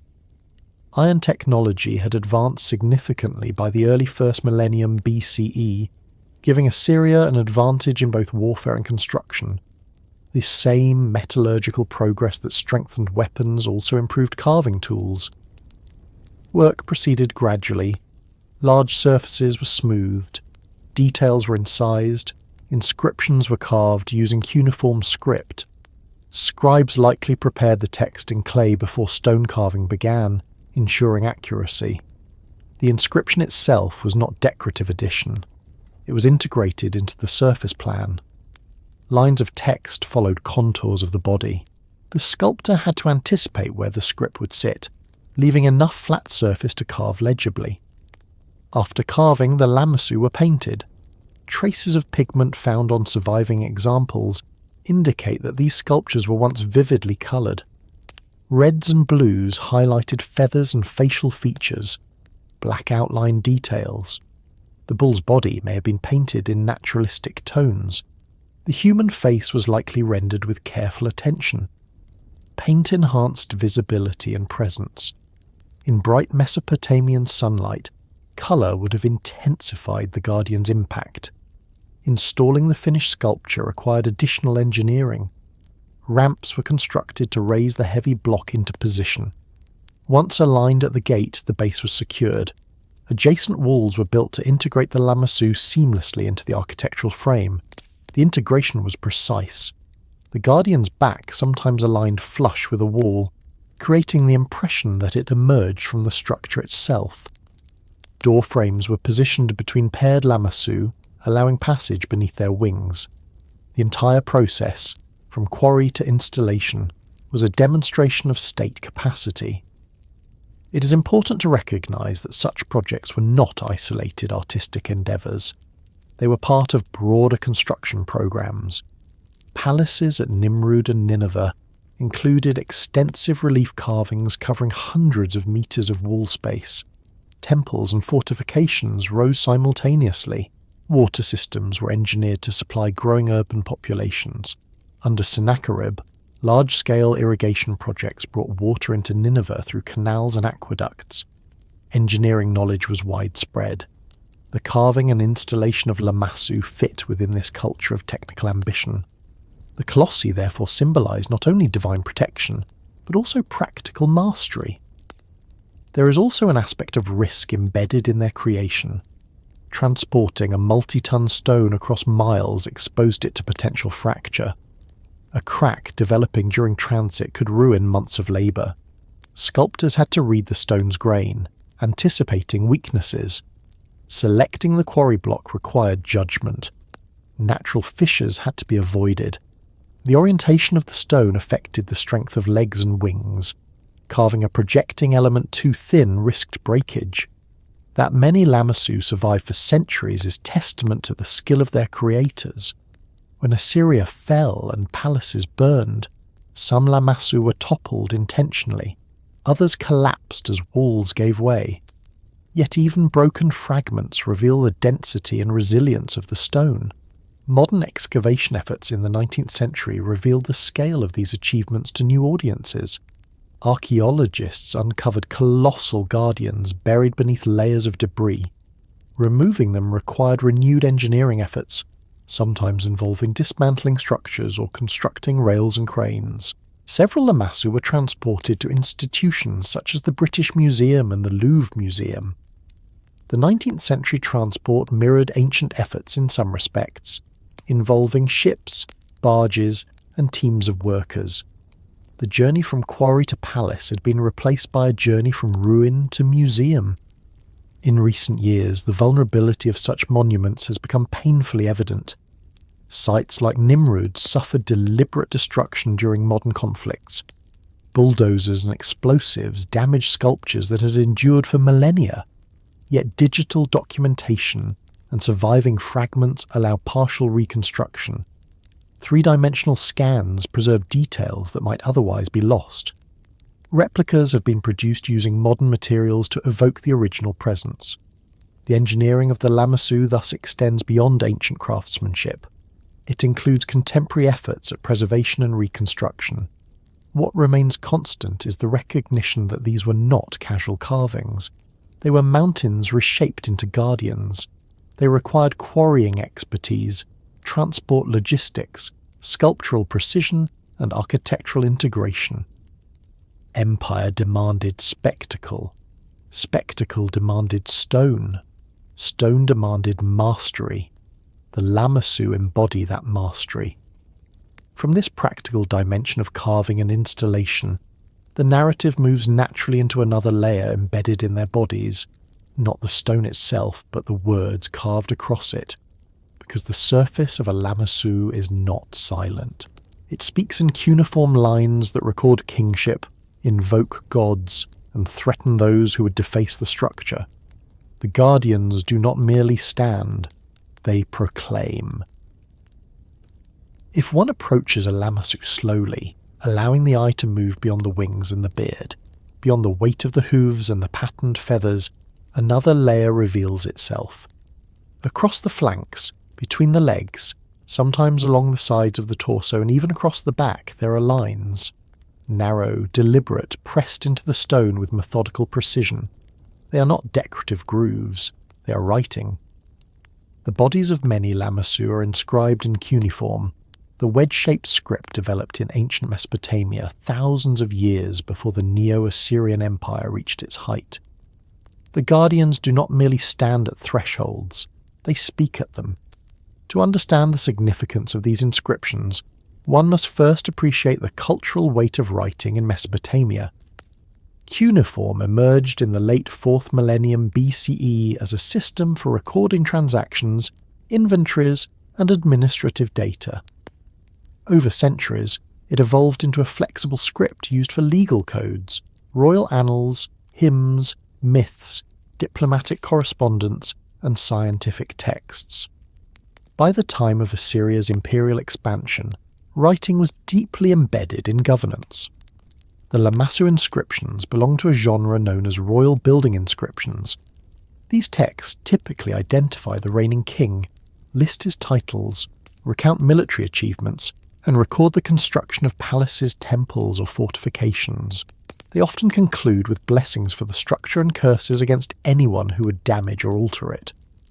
The placement of such inscriptions directly onto the bodies of guardian figures was intentional. When a visitor approached a palace gate at Nimrud under Ashur-Nisirpal II, they encountered not only a colossal hybrid creature, but also a written declaration of imperial identity. The text usually began with an invocation. Ashur-Nisirpal II styled himself as Great King, Mighty King, King of the Universe, King of Assyria. These phrases were not casual embellishments. They reinforced hierarchy and cosmic alignment. To call oneself King of the Universe in that context was to claim divine sanction under Ashur, the chief god. The inscription then proceeded to describe conquests, cities subdued, rebels punished, territories annexed, tribute collected. The narrative was formulaic yet expansive.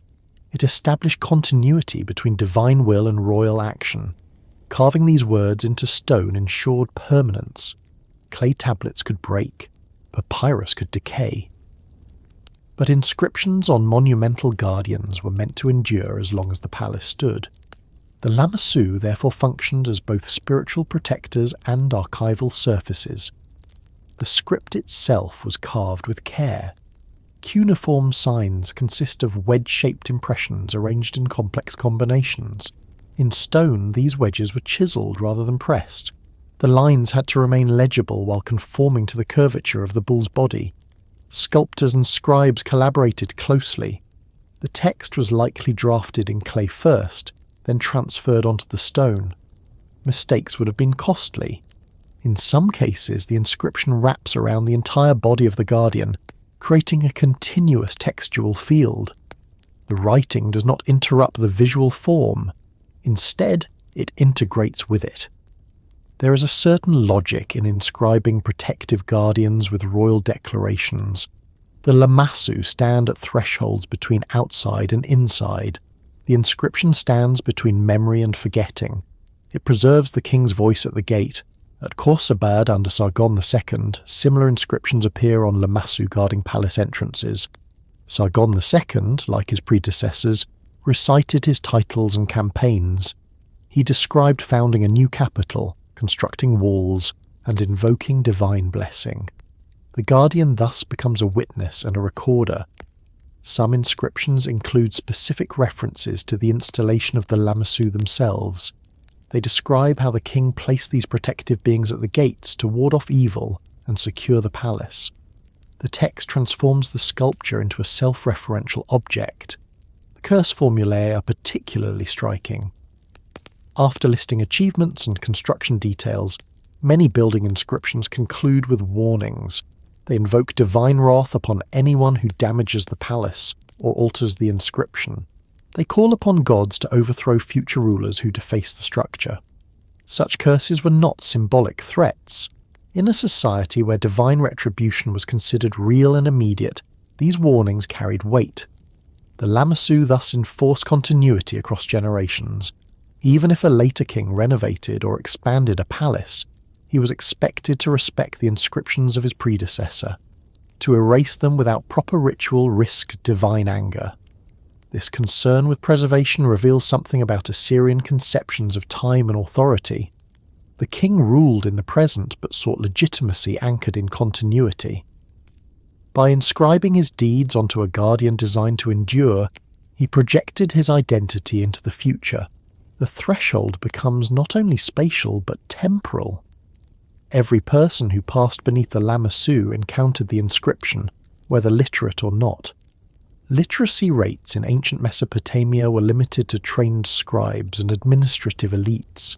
Yet even those unable to read recognized writing as authoritative. The presence of script signaled official declaration. The visual density of cuneiform wedges across the stone reinforced the impression of complexity and order. Writing itself conveyed control.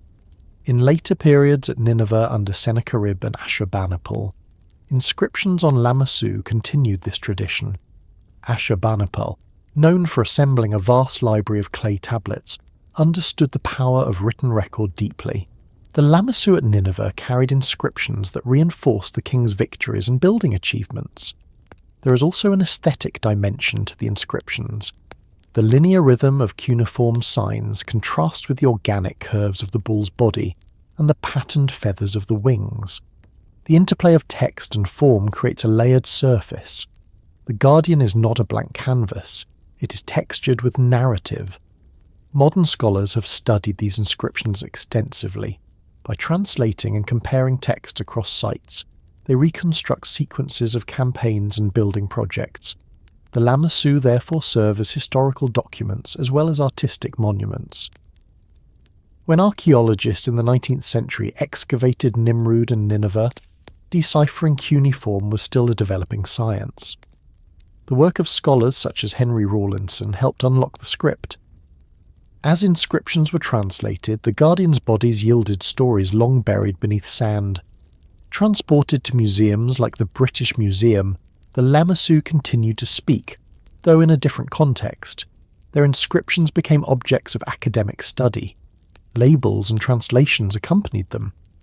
The original palace thresholds were gone, but the text endured.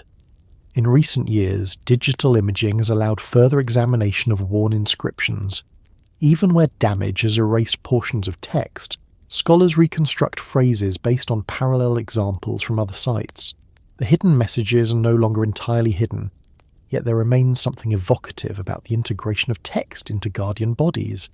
The king's voice is literally embedded within the protective spirit.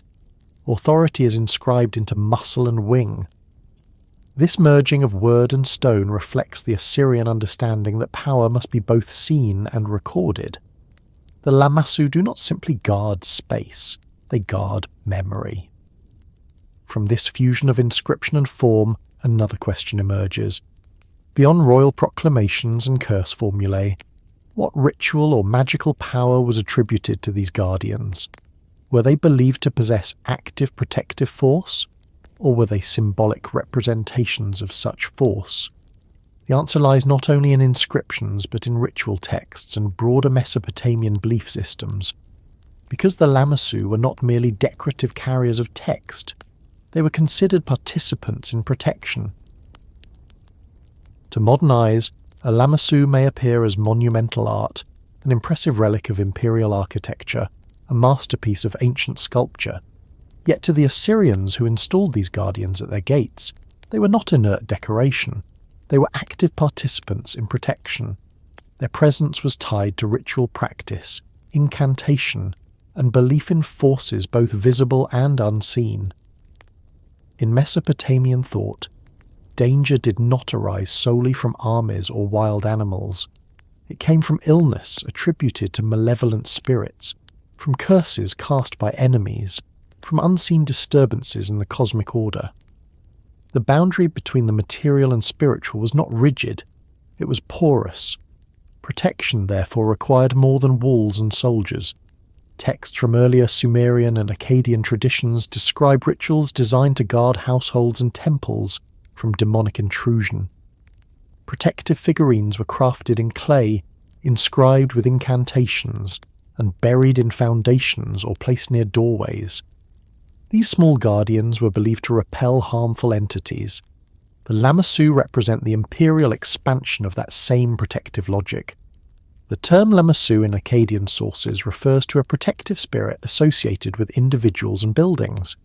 In some contexts, Lamassu could even denote a personal tutelary deity. The Shedu, often mentioned alongside Lamassu, functions similarly as a guardian spirit. In monumental form, these beings became the colossal hybrid figures flanking palace gates. Ritual texts indicate that protective statues were not simply carved and installed, they were consecrated. During installation ceremonies, priests likely recited incantations invoking divine power into the statue. Offerings may have been presented. The guardian was symbolically animated through ritual, even if not believed to move physically. The inscription carved on the body of the Lamassu reinforced this activation. By invoking gods such as Asher, Ishtar, or Shamash, the king anchored the guardian within divine hierarchy. Protection was layered. The bull's strength symbolized physical defense. The eagle's wings suggested celestial oversight. The human head represented intelligence and authority. The inscription invoked divine sanction. The ritual consecration infused the sculpture with protective function. The Lamassu stood at thresholds not merely as intimidating art, but as ritual barriers. Mesopotamian incantation series such as the Maklu and Shurpu texts detail exorcistic practices aimed at countering sorcery and malevolent forces. Though these texts do not explicitly describe monumental Lamassu in every case, they reveal the broader cultural environment in which protective measures were embedded in architecture. The idea that harmful entities could infiltrate through openings was common. Doors and windows were vulnerable points. Installing a powerful guardian at such a location addressed that vulnerability. The size of the Lamassu amplified its ritual authority. A small clay figurine buried beneath a threshold operated invisibly. A multi-ton winged bull carved in stone operated visibly.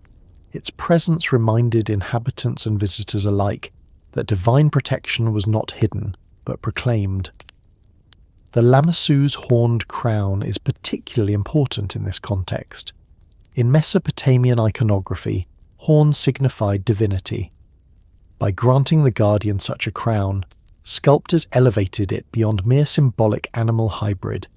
It became a being operating under divine mandate. In some depictions, smaller protective spirits appear alongside Lamassu in relief panels. The Apkalu, winged sages often shown holding a bucket and cone, are depicted performing purification rituals.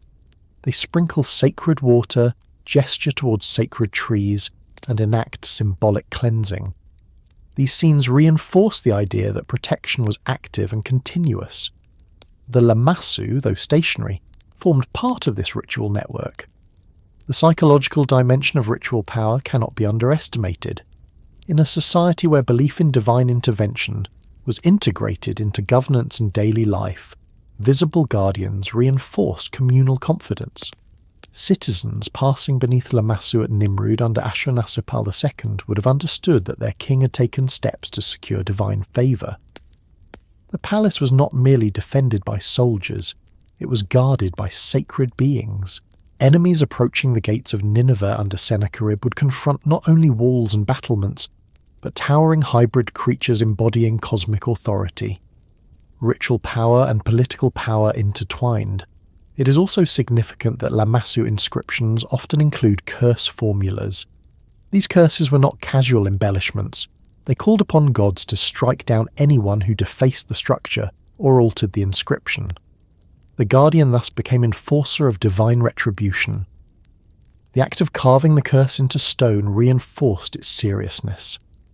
In some Mesopotamian contexts, protective statues were buried at corners of buildings, facing outward to guard against intrusion. The Lamassu extend that concept upward and outward, making the protection visible. There is evidence that foundation deposits sometimes included miniature guardian figures placed beneath monumental Lamassu. This layering of protection suggests that ritual practice operated at multiple scales simultaneously. The Lamassu were the visible apex of a larger protective system. Modern viewers may question whether ancient Assyrians believed these figures literally warded off demons. The answer is less about literal animation, and more about integrated worldview. In Mesopotamian cosmology, symbols, words, and rituals carried efficacy. They were not separate from reality. To carve a guardian and consecrate it was to establish a protective presence. The wings of the Lamassu also contribute to ritual symbolism. Wings signify transcendence of earthly limitation. They link the guardian to celestial realms. In some Mesopotamian myths, winged beings serve as messengers or intermediaries between gods and humans. The Lamassu's wings are folded, not extended in flight. This suggests readiness rather than motion. The guardian is stationed but connected to higher authority. The human face, calm and controlled, implies rational oversight. Protection is not chaotic or unpredictable, it is administered. Even the patterned beard and hair may carry ritual significance. Groomed appearance signified civilization and order. The guardian embodies structured authority, not wild force. In later cultural memory, hybrid guardians appear in neighbouring traditions. Persian architecture features winged bulls at Persepolis. Biblical descriptions of cherubim guarding sacred spaces echo the concept of winged guardians stationed at thresholds. While direct lines of influence are complex, the persistence of threshold guardians across cultures suggests enduring resonance. The Lamassu stand as one of the most fully realised expressions of this archetype. In museum settings today, the ritual context is absent.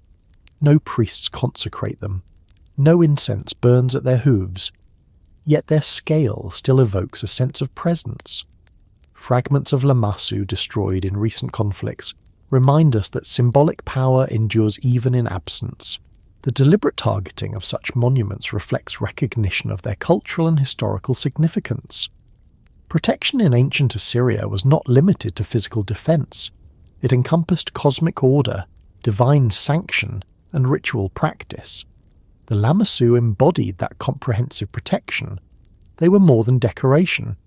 They were installed as active participants in safeguarding thresholds. From this understanding of ritual power, another layer emerges. The Lamassu did not exist alone within Mesopotamian mythology. They were part of a broader constellation of protective beings, including sages, watchers, and intermediaries. To see the Lamassu fully, one must examine their relationship to those other figures.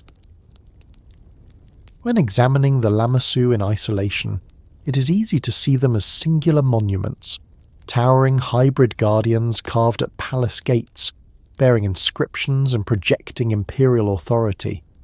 Yet within Mesopotamian belief, they were not alone. They belonged to a wider network of protective and intermediary beings. Among the most significant of these were the Apakalu. The Apakalu appear in earlier Mesopotamian traditions as wise beings, associated with divine knowledge and civilizational instruction. In Sumerian and Akkadian texts, they are often described as antediluvian sages, sometimes linked to the god Enki, who is associated with wisdom and fresh water. The Apkallu were said to have brought essential knowledge to humanity. Skills such as writing, architecture, ritual practice, and governance were attributed to their instruction. In artistic representations, the Apkallu are frequently depicted as winged human figures, or as part human, part fish beings emerging from cloaks shaped like fish bodies. In palace reliefs from Assyrian sites such as Nimrud and Nineveh, these winged sages appear repeatedly. Unlike the monumental Lamassu, Apkallu figures are usually carved in relief rather than in the round. They stand alongside sacred trees, hold buckets and cone-shaped objects, and perform gestures interpreted as purification rituals. The visual distinction between Lamassu and Apkallu is clear. The Lamassu are colossal, static, and placed at thresholds. The Apkallu are smaller, mobile within narrative scenes, and engaged in ritual action. Yet their functions intersect. Both serve protective roles. Both are connected to divine authority. Both appear in palace contexts closely tied to Assyrian kingship. The Apkallu are often described in textual traditions as pre-flood sages. Some lists enumerate 7 antediluvian Apkallu, who advised early kings before the Great Deluge. Later texts mention post-flood Apkallu associated with specific rulers. These figures blur the boundary between myth and history. They are credited with establishing order in a world newly formed. The Lamassu, though not described in mythic narratives as teachers of civilization, share that foundational protective role. They stand as enforcers of order at the point of entry into royal space. The phrase, "watchers before the watchers," captures an intriguing continuity. In later Near Eastern and Mediterranean traditions, the concept of watchers emerges. Celestial beings observing humanity. In Mesopotamia, the Apkallu and Lamassu embody earlier expressions of that idea. They are stationed observers. They are guardians whose gaze matters. In relief carvings, Apkallu figures often flank sacred trees or stand behind the king, performing symbolic gestures of purification. They sprinkle water from their buckets using pinecone-like objects. Scholars interpret this as a ritual act, cleansing the space or reinforcing divine favour. The presence of Apkallu in palace reliefs suggests that Assyrian kings surrounded themselves visually with figures representing wisdom and ritual authority. The Lamasu at the gates form the outer ring of protection. Apkallu within the corridors form an inner ring. This layering reflects a broader Mesopotamian pattern. Protection is not singular but cumulative. Household figurines, foundation deposits, relief carvings, inscriptions and monumental guardians operate together. The Apkallu, associated with wisdom, complement the Lamassu associated with strength and oversight. In some textual traditions, the Apkallu are described as half-divine beings who later became associated with subterranean realms after the flood. They retain protective associations, even when not depicted physically in architecture.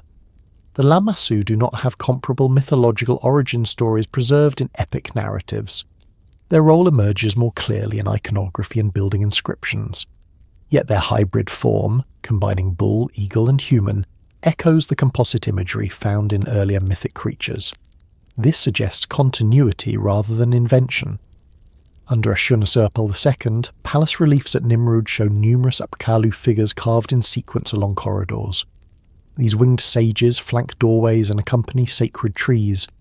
Their repetition creates rhythmic visual protection. At the same thresholds, Lamassu stand as monumental anchors. The two types of guardians operate at different scales but within the same ideological framework. The Apkallu's association with Enki, god of wisdom, links them to divine knowledge. The Lamassu's horned crown links them to divine authority. Wisdom and authority converge in royal ideology. Assyrian kings portrayed themselves as heirs to ancient knowledge. By including Apkallu imagery and palace decoration, they aligned their rule with primordial wisdom.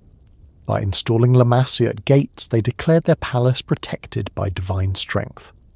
The convergence is deliberate. The visual program of Assyrian palaces was not random decoration. It was structured narrative. Campaign reliefs demonstrated military prowess. Sacred tree scenes symbolized cosmic order. Apkallu figures performed purification. Lamassu guarded thresholds. Together they created an immersive environment in which divine sanction, wisdom, and power interlocked. There are also deeper mythological currents. The Apkallu's status as antediluvian sages places them in a time before catastrophic upheaval. They represent continuity of knowledge across disruption. The Lamassu, emerging later in monumental form, represent stability within empire. The idea of watchers, beings who observe, protect, and enforce, resonates across these figures. In Mesopotamian cosmology, the Divine Council, often referred to in connection with the Anunnaki, oversaw destiny. The Apkallu can be seen as emissaries of divine wisdom. The Lamassu function as stationed guardians under divine mandate. The hierarchy becomes visible through art. It is important to avoid conflating the Apkallu and Lamassu as identical. Their forms differ, their mythological contexts differ, yet their shared placement within palace environments and their protective roles suggest conceptual linkage. When walking through the Northwest Palace at Nimrud, one would pass beneath Lamassu at the gate, then proceed along corridors lined with Apkallu reliefs. The experience layered guardianship. The repetition of winged imagery across both figures reinforces the connection. Wings signify celestial association. Both Lamassu and Apkallu operate between realms. In some reliefs, Apkallu figures are shown holding stylized trees, often interpreted as the tree of life. The king appears in proximity to this tree, accompanied by winged sages. The Lamassu, though not depicted in those scenes, guard the entrance to spaces where such imagery unfolds. The spatial arrangement mirrors mythic order. Even the physical posture of these beings communicates distinct but complementary roles. The Lamassu stand square and forward-facing. The Apkallu stand in profile, engaged in ritual action. One is stationary sentinel, the other is active purifier. Together they create a complete protective system. In later periods, as Assyria declined and new powers rose, the imagery of winged guardians and sages travelled. Persian architecture at Persepolis features winged bulls and human-headed creatures reminiscent of Lamassu. The continuity of hybrid guardians across empires suggests that the symbolic vocabulary established in Assyria resonated beyond its borders. Yet the pairing of a Lamassu and Apkallu remains uniquely Assyrian in its integration within palace complexes. The guardians at the threshold and the sages within corridors reflect a worldview in which knowledge and power are inseparable from divine order.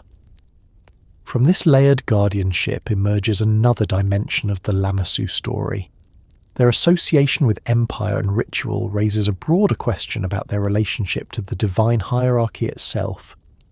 Were they merely symbols of protection under the Anunnaki's authority, or did they represent something more deeply embedded in the cosmic structure imagined by Mesopotamian theology?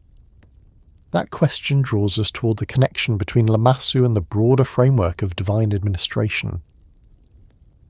In the architecture of Assyria, nothing stood alone.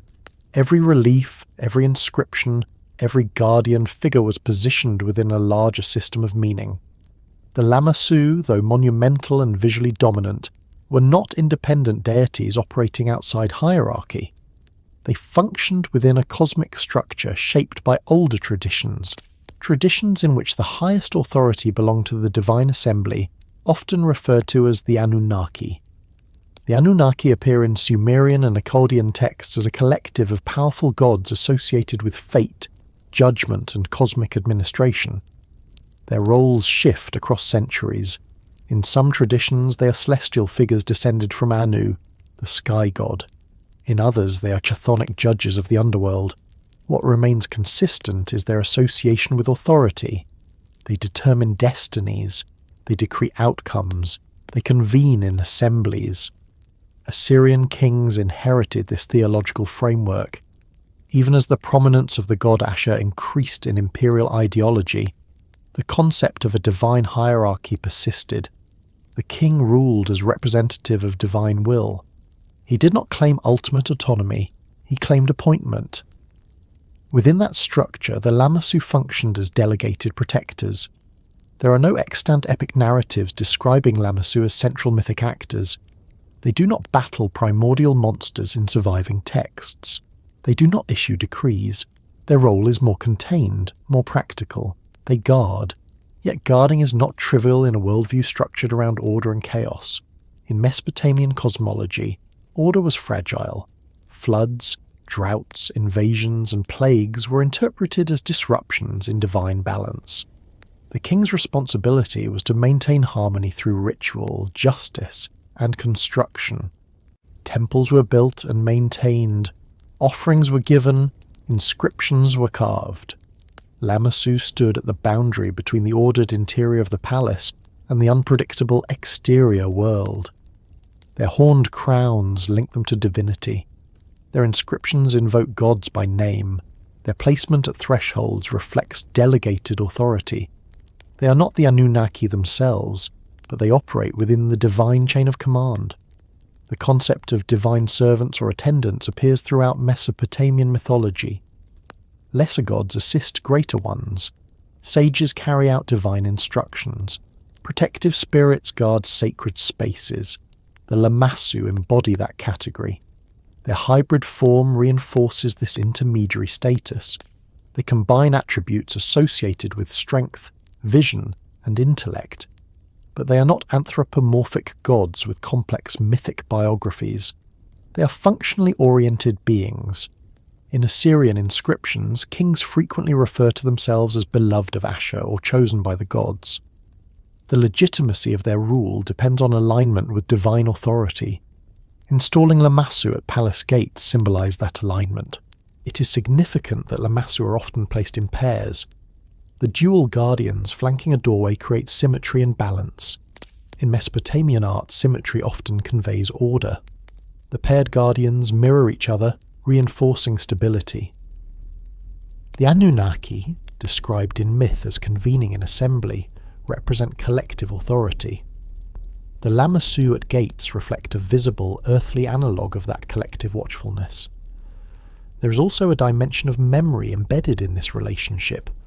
Assyria did not invent its theology from nothing. It inherited and adapted Sumerian and Akkadian traditions.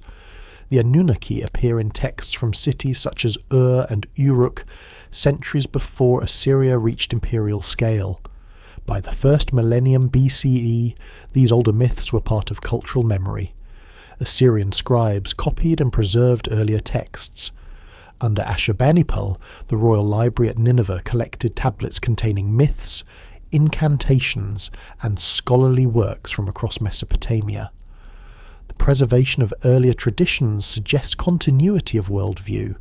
Lamassu, though monumentalized in Assyria, stand within that continuum. They are not isolated artistic inventions. They are manifestations of inherited theology shaped to serve imperial needs. The interplay between myth and authority becomes clearer when examining how kings describe their building projects. Royal inscriptions often state that the king constructed palaces by command of Ashur, or with the support of the great gods. The installation of guardians was framed as obedience to divine instruction. In this sense, the Lamassu are not simply servants of the Anunnaki in abstract theological terms. They are instruments through which kings demonstrate fidelity to divine order. Authority flows downward, from the Anunnaki to chief gods such as Ashur, from those gods to the king, from the king to guardians stationed at thresholds. The structure mirrors administrative hierarchy within the empire. There is also a subtle psychological dimension. By situating palace gates under the gaze of divine servants, the king externalized accountability. Visitors entering the palace were reminded that they stood within a space governed by higher authority. The king's judgments were not purely personal decisions. They were embedded in cosmic order. This association strengthened political legitimacy. Even the curses inscribed on Lamassu bodies invoke divine punishment for those who damage the structure. The guardian is both protector and witness. It stands as evidence that divine authority has been acknowledged and materialized. The relationship between Lamassu and the Anunnaki is therefore less about direct mythic narrative and more about structural symbolism. In some modern speculative interpretations, the Anunnaki are imagined as extraterrestrial beings or advanced visitors. Such theories, while popular in certain circles, diverge significantly from scholarly understanding of Mesopotamian texts. Within the historical record, the Anunnaki are divine figures embedded in a theological system explaining fate, authority, and cosmic structure. The Lamassu operate within that system as protectors, not as independent cosmic rulers. The distinction matters. The Lamassu do not preside over assemblies. They do not decree destiny. They guard the spaces where human authority intersects with divine sanction. In palace reliefs at Nimrud and Khorsabad, the integration of guardian figures, sacred trees, winged sages, and royal imagery creates a coherent visual theology. The king appears central, but never alone. He is flanked by symbols of divine wisdom and protection. The Lamassu at gates reinforce that protection at the boundary. In later centuries, as Assyria declined and Babylon rose again, elements of Assyrian art were adapted and reinterpreted. Yet the concept of threshold guardians linked to divine authority persisted. The endurance of this motif suggests that the underlying logic resonated deeply. Human societies often express authority through visible symbols of higher order. The Lamassu represent one of the most fully realized expressions of that impulse.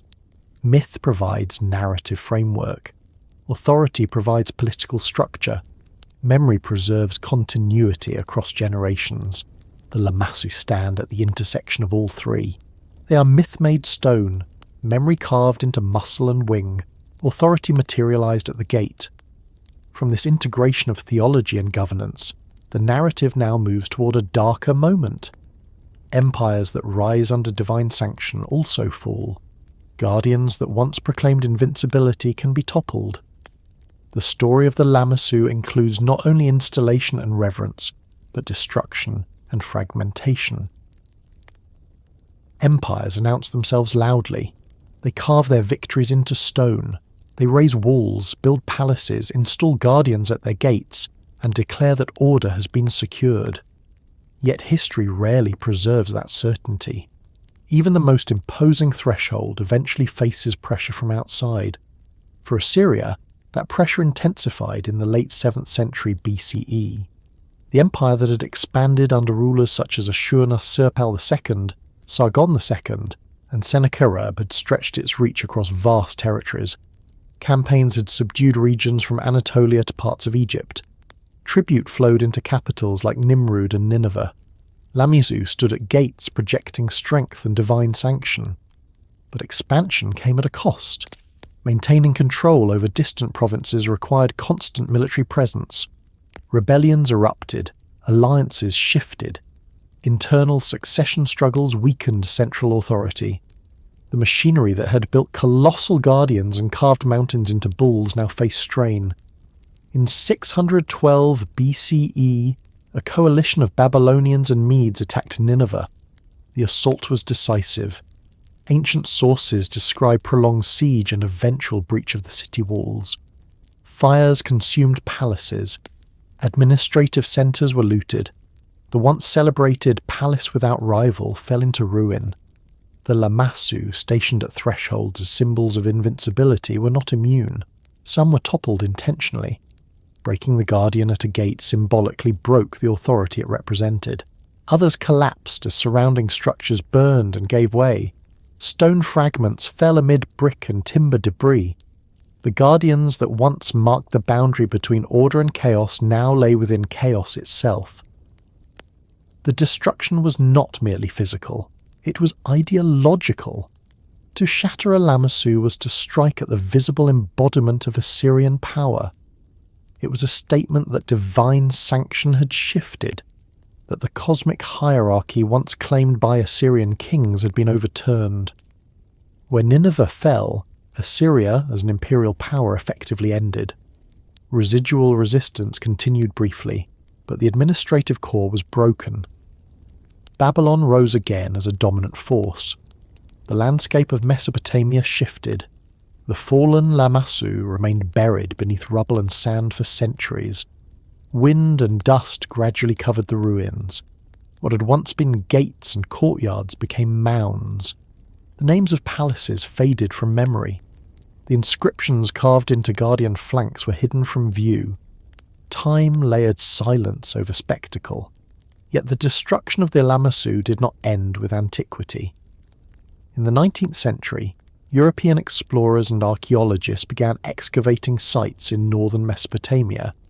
At Nimrud and Nineveh, teams uncovered colossal winged bulls emerging from the soil.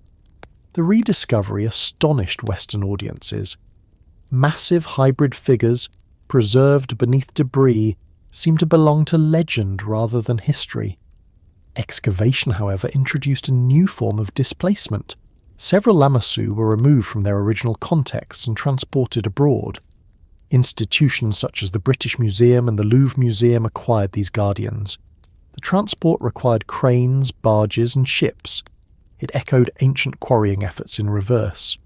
In their new settings, the Lamassu were preserved but detached from thresholds they once guarded. They stood in galleries rather than gates. Other Lamassu remained in Iraq, housed in national museums or left in situ at archaeological sites. For much of the 20th century, these monuments endured quietly. Scholars studied inscriptions. Visitors admired scale and craftsmanship.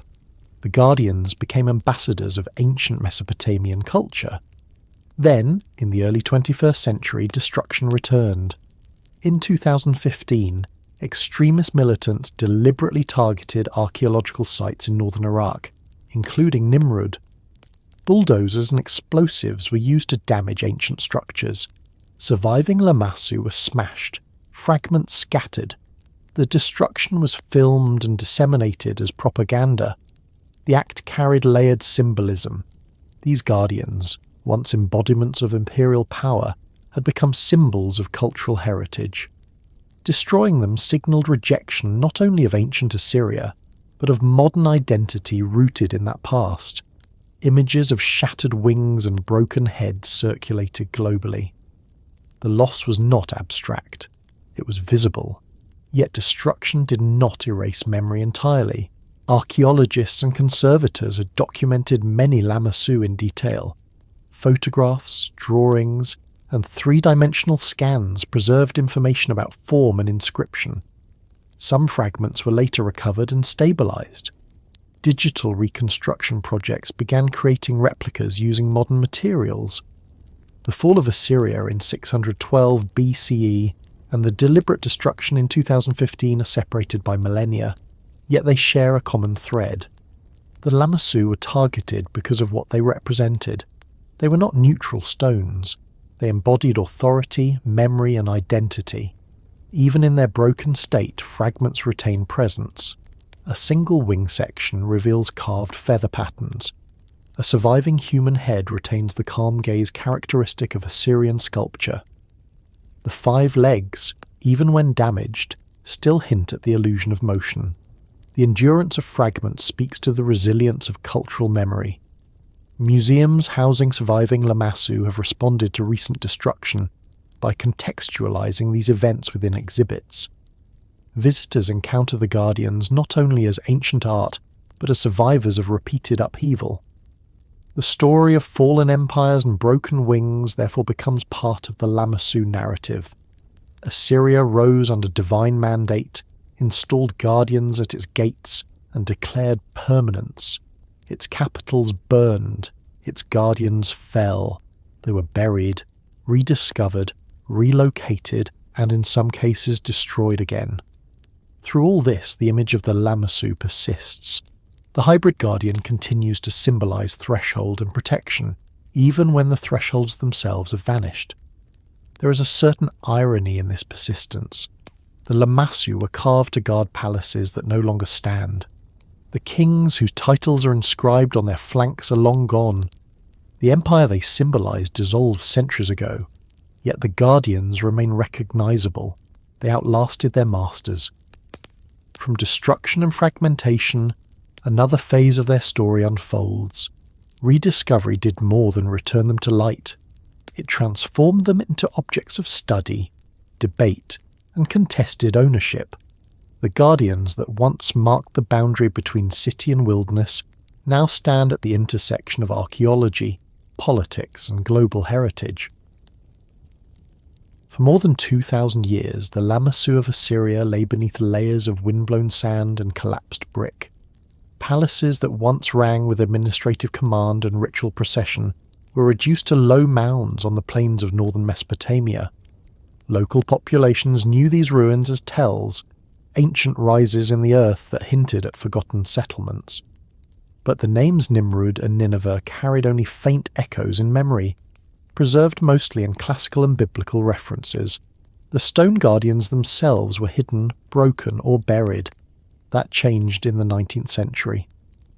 European interest in the ancient Near East intensified during this period. Travellers, diplomats, and scholars sought physical confirmation of cities described in ancient texts.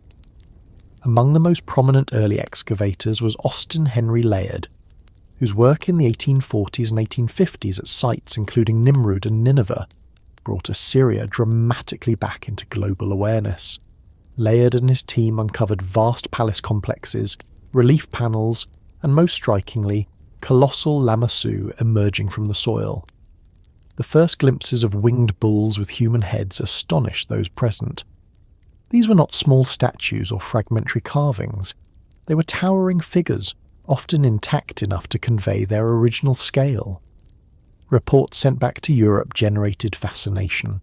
Newspapers described the discoveries in vivid language. Illustrations circulated depicting massive hybrid creatures being hauled from trenches. The rediscovery of the Lamassu did not occur in isolation. It coincided with the gradual decipherment of cuneiform script.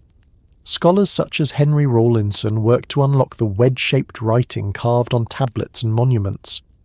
As inscriptions on Lamassu and palace walls were translated, the names of Assyrian kings emerged clearly. Ashurnasirpal II, Sennacherib, Ashurbanipal. These figures moved from textual obscurity into archaeological reality. The astonishment was twofold. First, there was the sheer physical presence of the guardians. Second, there was the realization that an entire imperial culture, long thought lost, had left behind a detailed record carved in stone and clay. Excavation itself was not gentle. 19th century archaeological methods were often driven by speed and spectacle, rather than preservation. Trenches were dug rapidly. Relief panels were removed from walls and transported with little contextual recording by modern standards. Yet despite these limitations, the rediscovery fundamentally altered understanding of ancient Mesopotamia. Lamassu became among the most recognizable artifacts of Assyrian civilization. Transporting them to Europe required immense effort. The process echoed ancient engineering, though aided by steamships and industrial equipment. At Nimrud, Lamassu were manoeuvred onto sledges and dragged toward the Tigris River. From there, they were floated downstream on barges before being transferred to ships bound for ports such as London. The arrival of these colossal guardians at institutions like the British Museum marked a turning point in public engagement with ancient Near Eastern art. Visitors who had previously encountered Assyria only in texts could now stand before monumental sculptures that had once guarded imperial gates.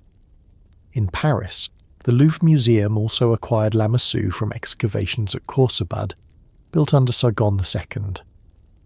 The presence of these guardians in European capitals reinforced narratives of archaeological triumph and imperial curiosity. Yet rediscovery also raised complex questions. Removing Lamassu from their original context preserved them from some local deterioration, but it also severed them from the thresholds they once guarded. The architectural choreography of Assyrian palaces could not be fully recreated in museum halls. Excavation revealed that many Lamassu were found toppled or partially buried. Some lay face down, protected by debris from further weathering. Others were fragmented. Inscriptions were sometimes damaged or eroded. Archaeologists worked to reconstruct placement and sequence by studying foundations and associated relief panels.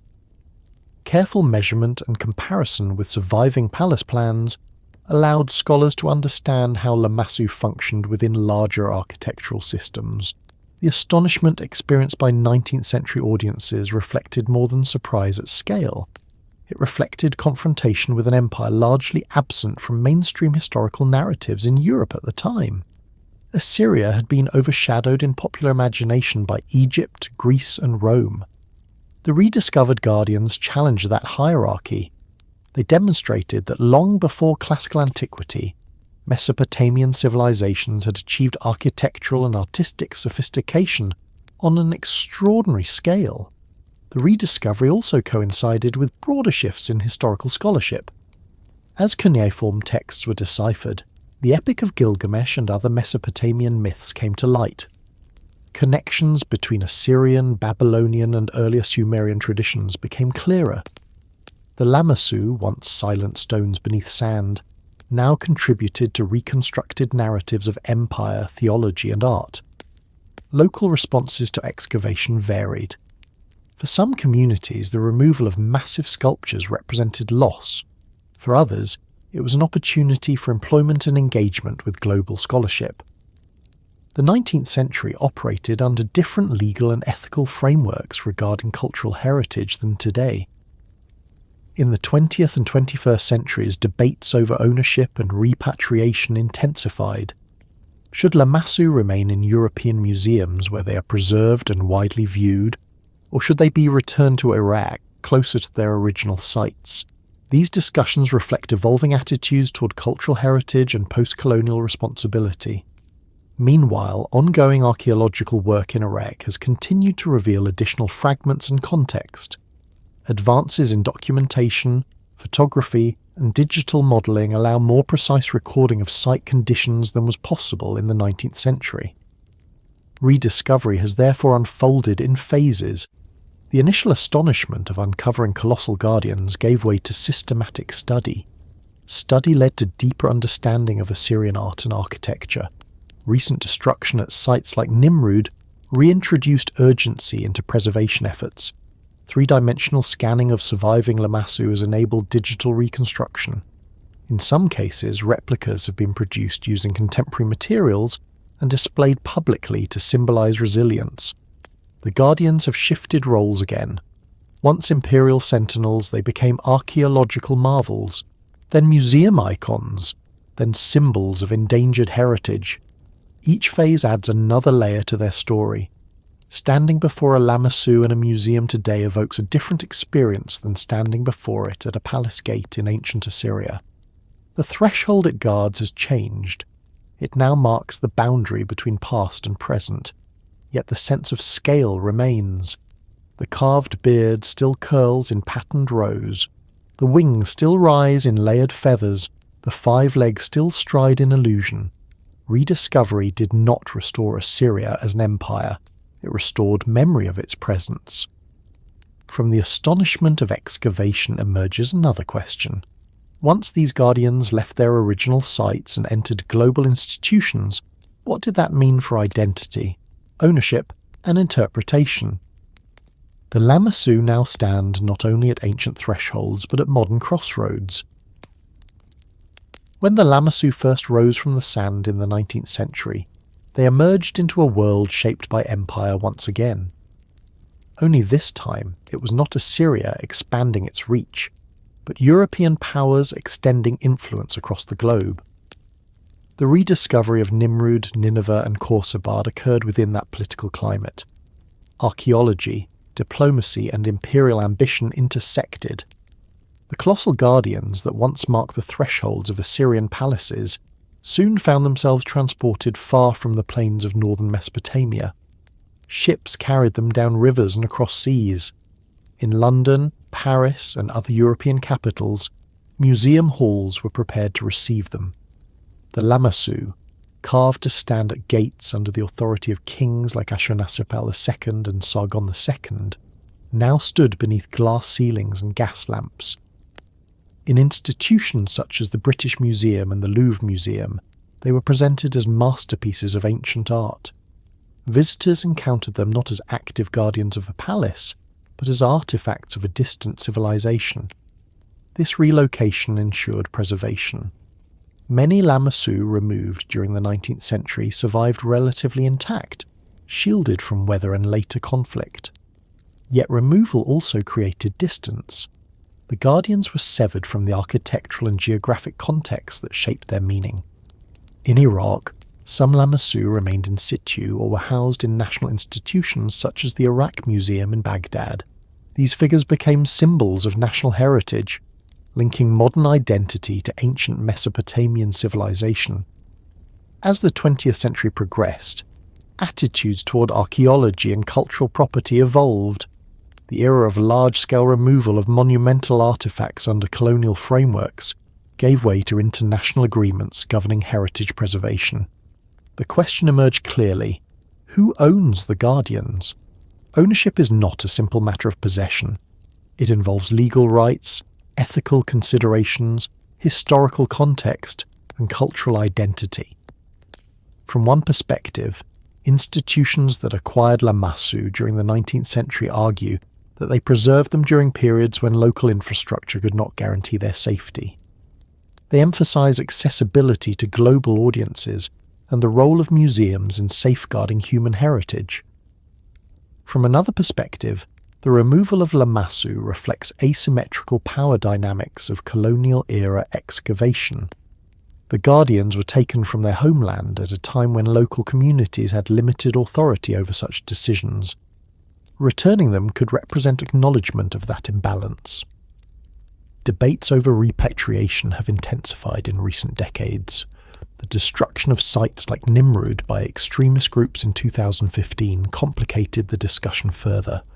Some argued that artifacts housed abroad were safer and thus preserved for future generations. Others maintained that safety does not resolve the deeper issue of rightful cultural context. The Lamassu, once symbols of Assyrian imperial authority, became focal points in modern conversations about heritage and responsibility. Museums have responded in varied ways. Some have collaborated with Iraqi authorities on conservation and research. Others have loaned artifacts for temporary exhibitions. Digital technology has opened additional possibilities. High-resolution scans of Lamassu in London or Paris can be shared globally.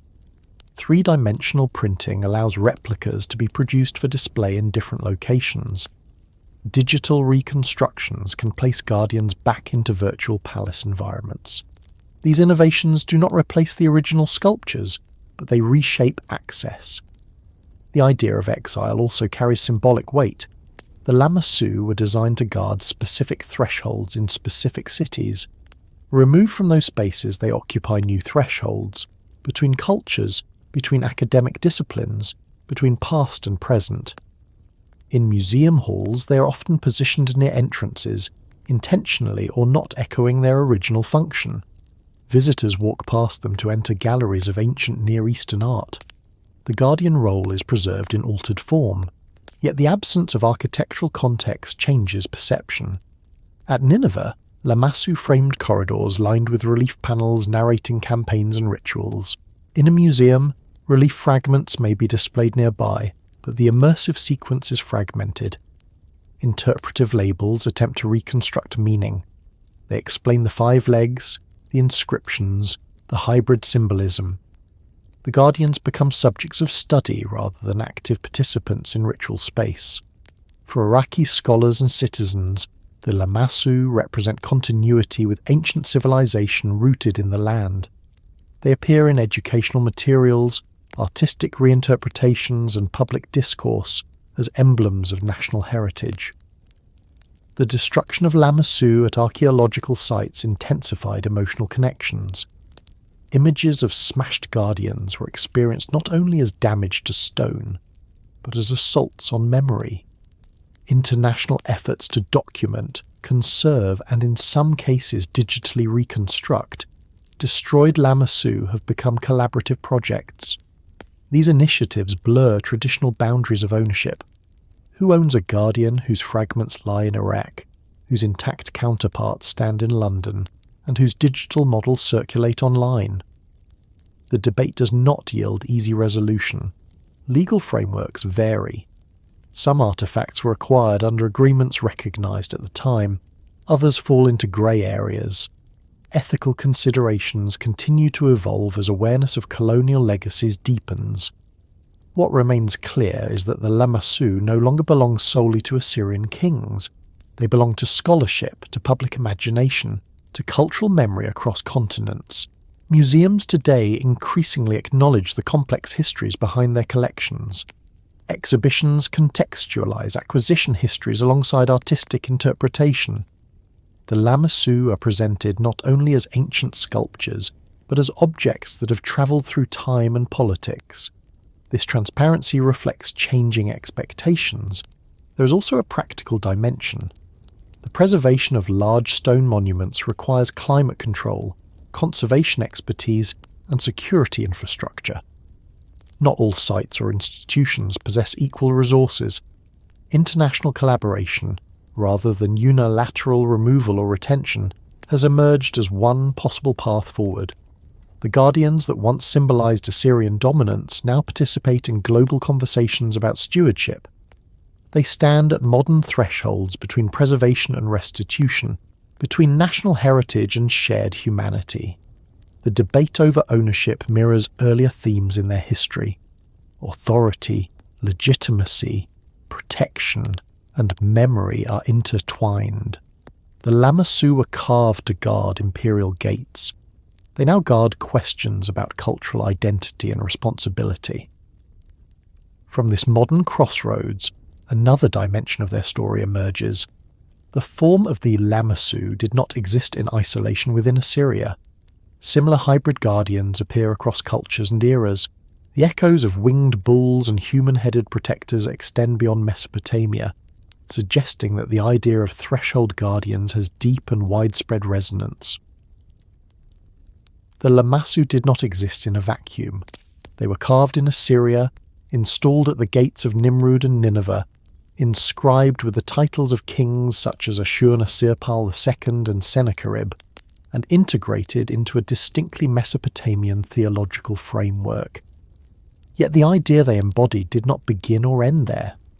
Across the ancient world, at thresholds sacred and civic, hybrid guardians appeared, not identical in form, not identical in mythology, but recognizably related in purpose. In the Hebrew Bible, the cherubim are described as winged beings stationed at sacred boundaries. In the book of Genesis, cherubim guard the entrance to Eden after the expulsion of humanity. In descriptions of Solomon's temple, large cherubim overshadow the Ark of the Covenant with their wings. These figures are not Lamassu, and their theological context differs significantly. Yet the structural idea remains: a winged hybrid guardian stationed at a threshold between ordinary and sacred space. The word cherub itself may derive from Akkadian terms related to protective beings, though linguistic debates continue. What matters is that the concept of winged guardians was embedded in the broader Near Eastern cultural sphere. The ancient Levant, like Mesopotamia, participated in shared artistic vocabulary. Trade routes, diplomacy, and conquest facilitated exchange of motifs. To the west, in the civilizations of the Eastern Mediterranean, another hybrid creature gained prominence: the griffin. The griffin combines the body of a lion with the head and wings of an eagle. It appears in Mycenaean art, later in Greek decorative motifs, and throughout Persian imperial iconography. Though stylistically distinct from the Lamassu, the griffin shares a conceptual foundation: strength merged with aerial oversight, stationed often in protective or heraldic positions. In the Achaemenid Persian capital of Persepolis, winged bulls and human-headed creatures flank monumental staircases and gateways. The Persian Empire rose after the fall of Assyria and Babylon, inheriting aspects of Mesopotamian artistic and administrative tradition. The guardians at Persepolis are not exact copies of Assyrian Lamassu, but their presence at thresholds and their hybrid forms suggest continuity of the protective motif. Further east, in ancient Anatolia, Hittite gate complexes feature lion guardians carved in stone. At sites such as Hattusa, monumental lions flank entrances to fortified cities. These lions lack wings or human heads, yet their function mirrors that of Lamassu, to guard the boundary between outside and inside. In Egypt, the Sphinx, most famously the Great Sphinx at Giza, combines a lion's body with a human head. Unlike the Lamassu, the Sphinx does not typically bear wings in Egyptian form, though winged sphinxes appear in later Near Eastern adaptations. The Egyptian Sphinx often symbolises royal power and divine association, stationed along processional routes or guarding sacred spaces. The recurrence of hybrid guardians across cultures raises important considerations. First, the blending of animal and human features conveys amplified capability. The lion or bull contributes strength, the eagle contributes vision and celestial association.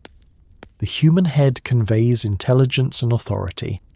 Second, the placement at thresholds underscores a shared recognition of liminal vulnerability. Entrances, gates, and sacred precincts require symbolic reinforcement. Third, these figures often align with political authority. Kings adopt or commission such guardians to reinforce legitimacy. The Lamassu represent one of the most monumental and systematized expressions of this archetype, but they are part of a wider tradition. It is also worth noting that the flow of influence was not one-directional. Mesopotamia both influenced and was influenced by neighbouring regions. Artistic motifs travelled through conquest and diplomacy. Under Assyrian expansion, regions of the Levant and Anatolia came under imperial control. Artisans from these regions may have contributed to Assyrian workshops. Similarly, when the Persian Empire absorbed former Assyrian territories, It incorporated and adapted local artistic traditions. The hybrid guardian became part of a shared visual language across empires. In later centuries, the motif continued evolving. In medieval Europe, gargoyles and carved grotesques adorned cathedrals. Though far removed in theology and time from the Lamassu, these figures also served protective and symbolic functions. They occupied architectural edges, combining animal and human features to represent forces warded off or controlled. In East Asia, guardian lions, often called foo dogs in Western terminology, stand at temple gates.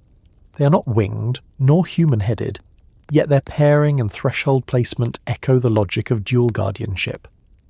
Across continents, cultures developed their own versions of threshold protectors. The persistence of this pattern suggests that the Lamassu resonate beyond Assyria, because they embody a fundamental architectural and psychological principle. Boundaries require guardians, yet the Lamassu remain distinct in their integration of inscription, imperial ideology, and theological hierarchy. Few other cultures inscribed royal annals directly onto guardian bodies with such systematic intent. Their five-legged design, engineered for dual perspective, also sets them apart. While griffins and sphinxes appear in various artistic contexts, the Lamassu were embedded within carefully choreographed palace sequences. They were not isolated sculptures but components of immersive visual programs. Still, the echoes are unmistakable. The human imagination repeatedly returns to hybrid guardians when confronted with the need to represent protection and authority at a boundary. The Lamassu, with their bull bodies, eagle wings and human heads, stand as one of the earliest monumental expressions of that impulse. As these echoes spread across cultures, interpretations shift. The Lamassu can be understood as products of Assyrian theology and empire. They can also be seen as part of a broader human tendency to materialize guardianship in hybrid form.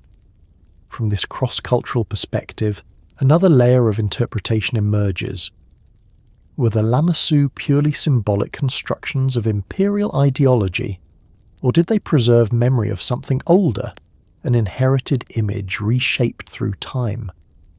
The question does not imply hidden extraterrestrial narratives or lost technologies.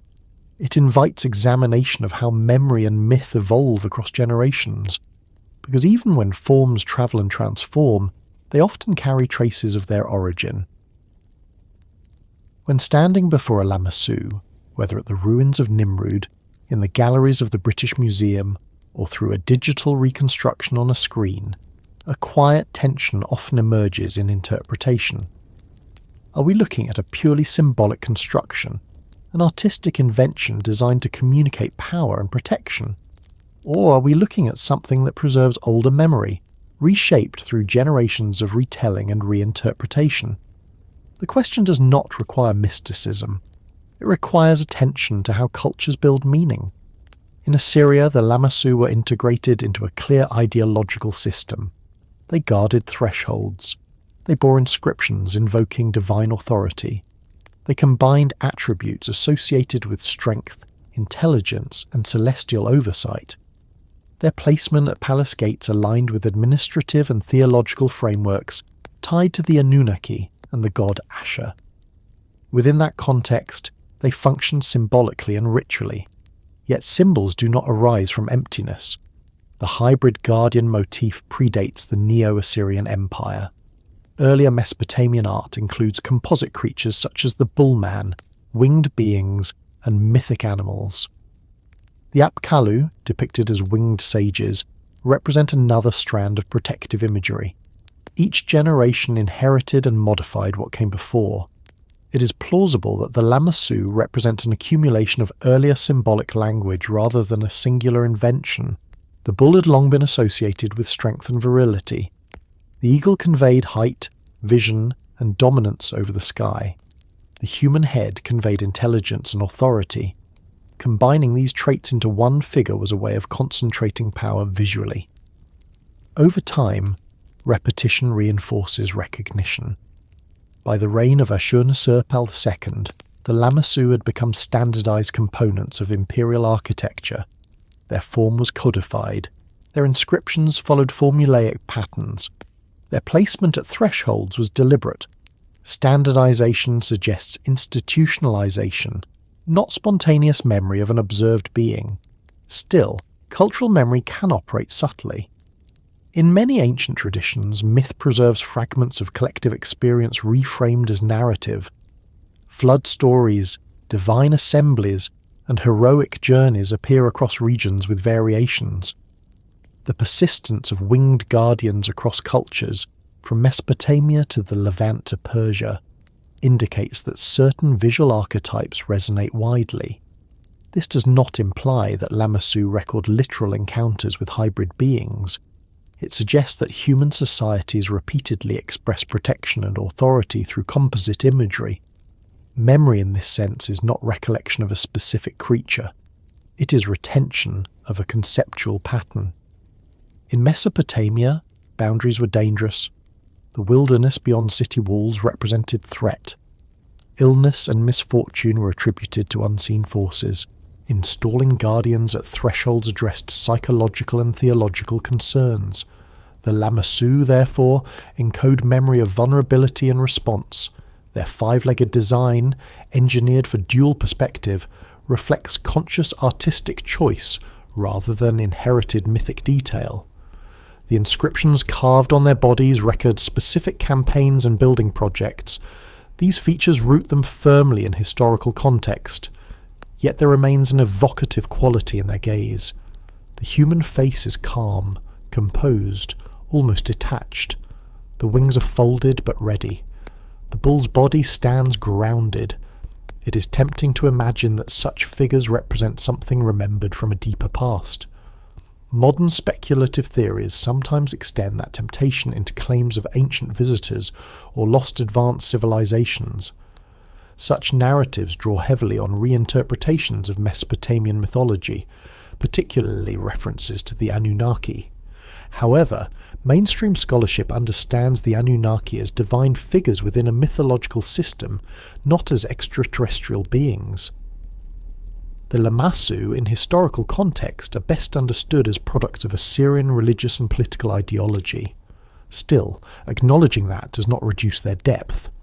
Symbols are powerful precisely because they carry layers. When a Lamassu was installed at a gate in Nineveh under Sennacherib, it was both a functional guardian and a statement of continuity. It linked the present reign to inherited theology. It asserted that order had been secured again. Memory operates through repetition. Each new palace incorporated Lamassu, reinforcing their association with legitimacy. Each inscription repeated titles and victories, embedding narrative in stone. The question of symbolism versus remembrance becomes less binary. The Lamassu are symbolic. They're also carriers of inherited visual language shaped by centuries of cultural development. In art history, archetypes often persist because they address fundamental human concerns, strength combined with intelligence, vision paired with grounded stability, guardians stationed at boundaries. These combinations endure because the concerns endure. The destruction of Lamassu in antiquity and again in modern conflict did not erase the archetype. It re-emphasized its symbolic weight. The breaking of wings and heads felt like a tax not only on stone but on continuity. In museum halls today, viewers sometimes pause before a Lamassu longer than before other artifacts. There is something arresting about its scale and composure. The guardian appears aware, though inert. This reaction does not require belief in literal memory of ancient beings. It reflects the power of carefully constructed symbolism. Were they symbolic? Yes. Were they something remembered? In the sense that they encode inherited patterns of thought and response? Also, yes. The Lamassu stand at the convergence of imagination, theology, engineering, and authority. They do not demand that we choose between art and memory. They invite recognition that memory itself can be sculpted. From this reflection, the story approaches its final turn, not as conclusion, but as quiet continuation. The guardians once stood at thresholds between wilderness and palace. Now they stand at thresholds between past and present. Their wings may be broken in some places, their inscriptions may be weathered, yet the image endures, and with that endurance comes one final consideration. The Lamassu were carved to stand. That was their purpose, to hold position at a boundary, to anchor the space between outside and inside, to remain. Empires moved around them, kings rose and fell, armies marched, messengers hurried through gates, rituals were performed, decrees were spoken, and the guardians stood.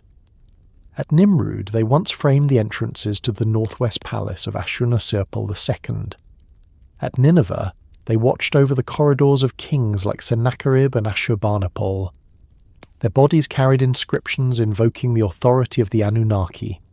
Their wings rose above doorways that no longer exist.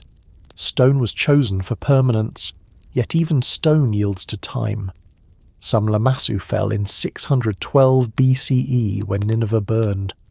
Others survived beneath collapsed walls hidden by debris. Centuries later, they rose again from sand.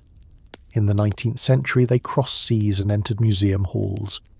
In the 21st century, some were shattered deliberately, filmed as symbols of erasure, and still the form persists.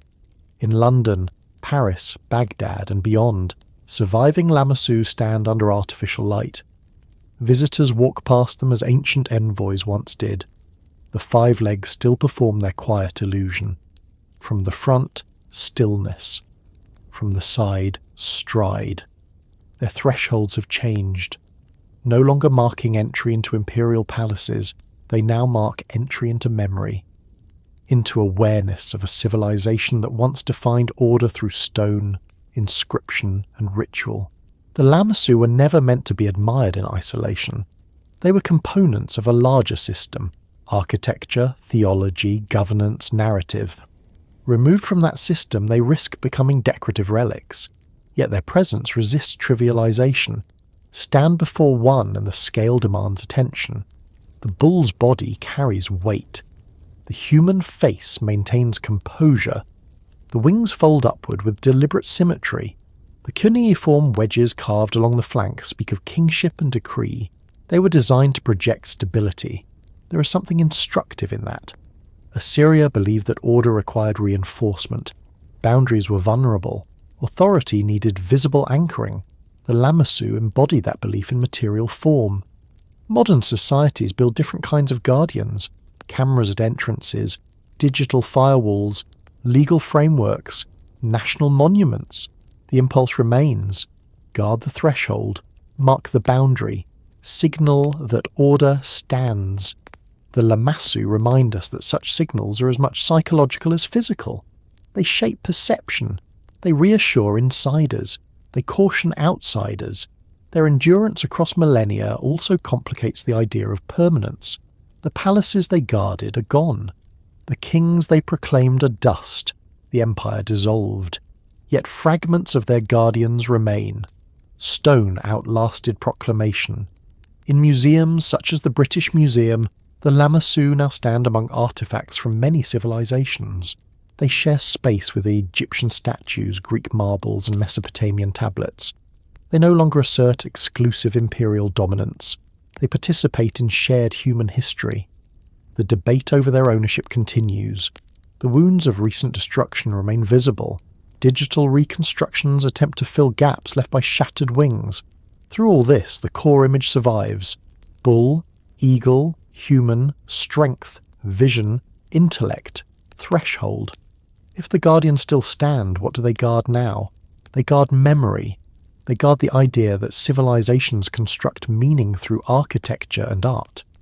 They guard the recognition that power seeks visible form. They guard the awareness that even the most imposing structures can fall. There is a quiet humility in that.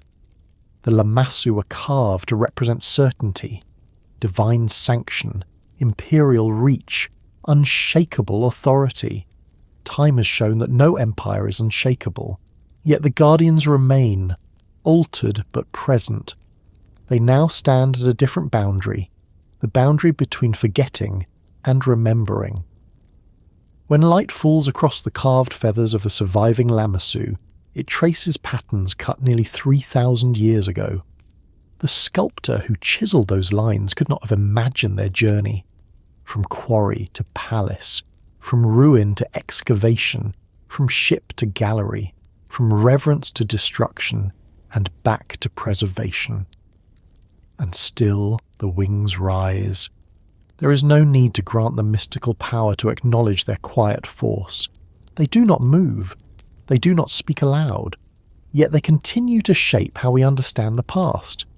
The guardians still stand, not because they prevented empire from falling, but because they were crafted with such intention that even ruin could not erase them completely.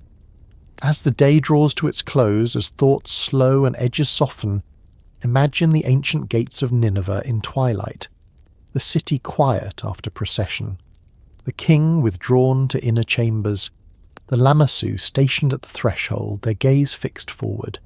They do not sleep, they do not age in the way flesh does. They endure until stone itself yields, and in their endurance they offer something simple, not invincibility, not immortality, but continuity. The idea that across centuries of rise and fall, of carving and breaking, of exile and debate, some forms remain. If the guardians still stand, it is because memory still stands with them.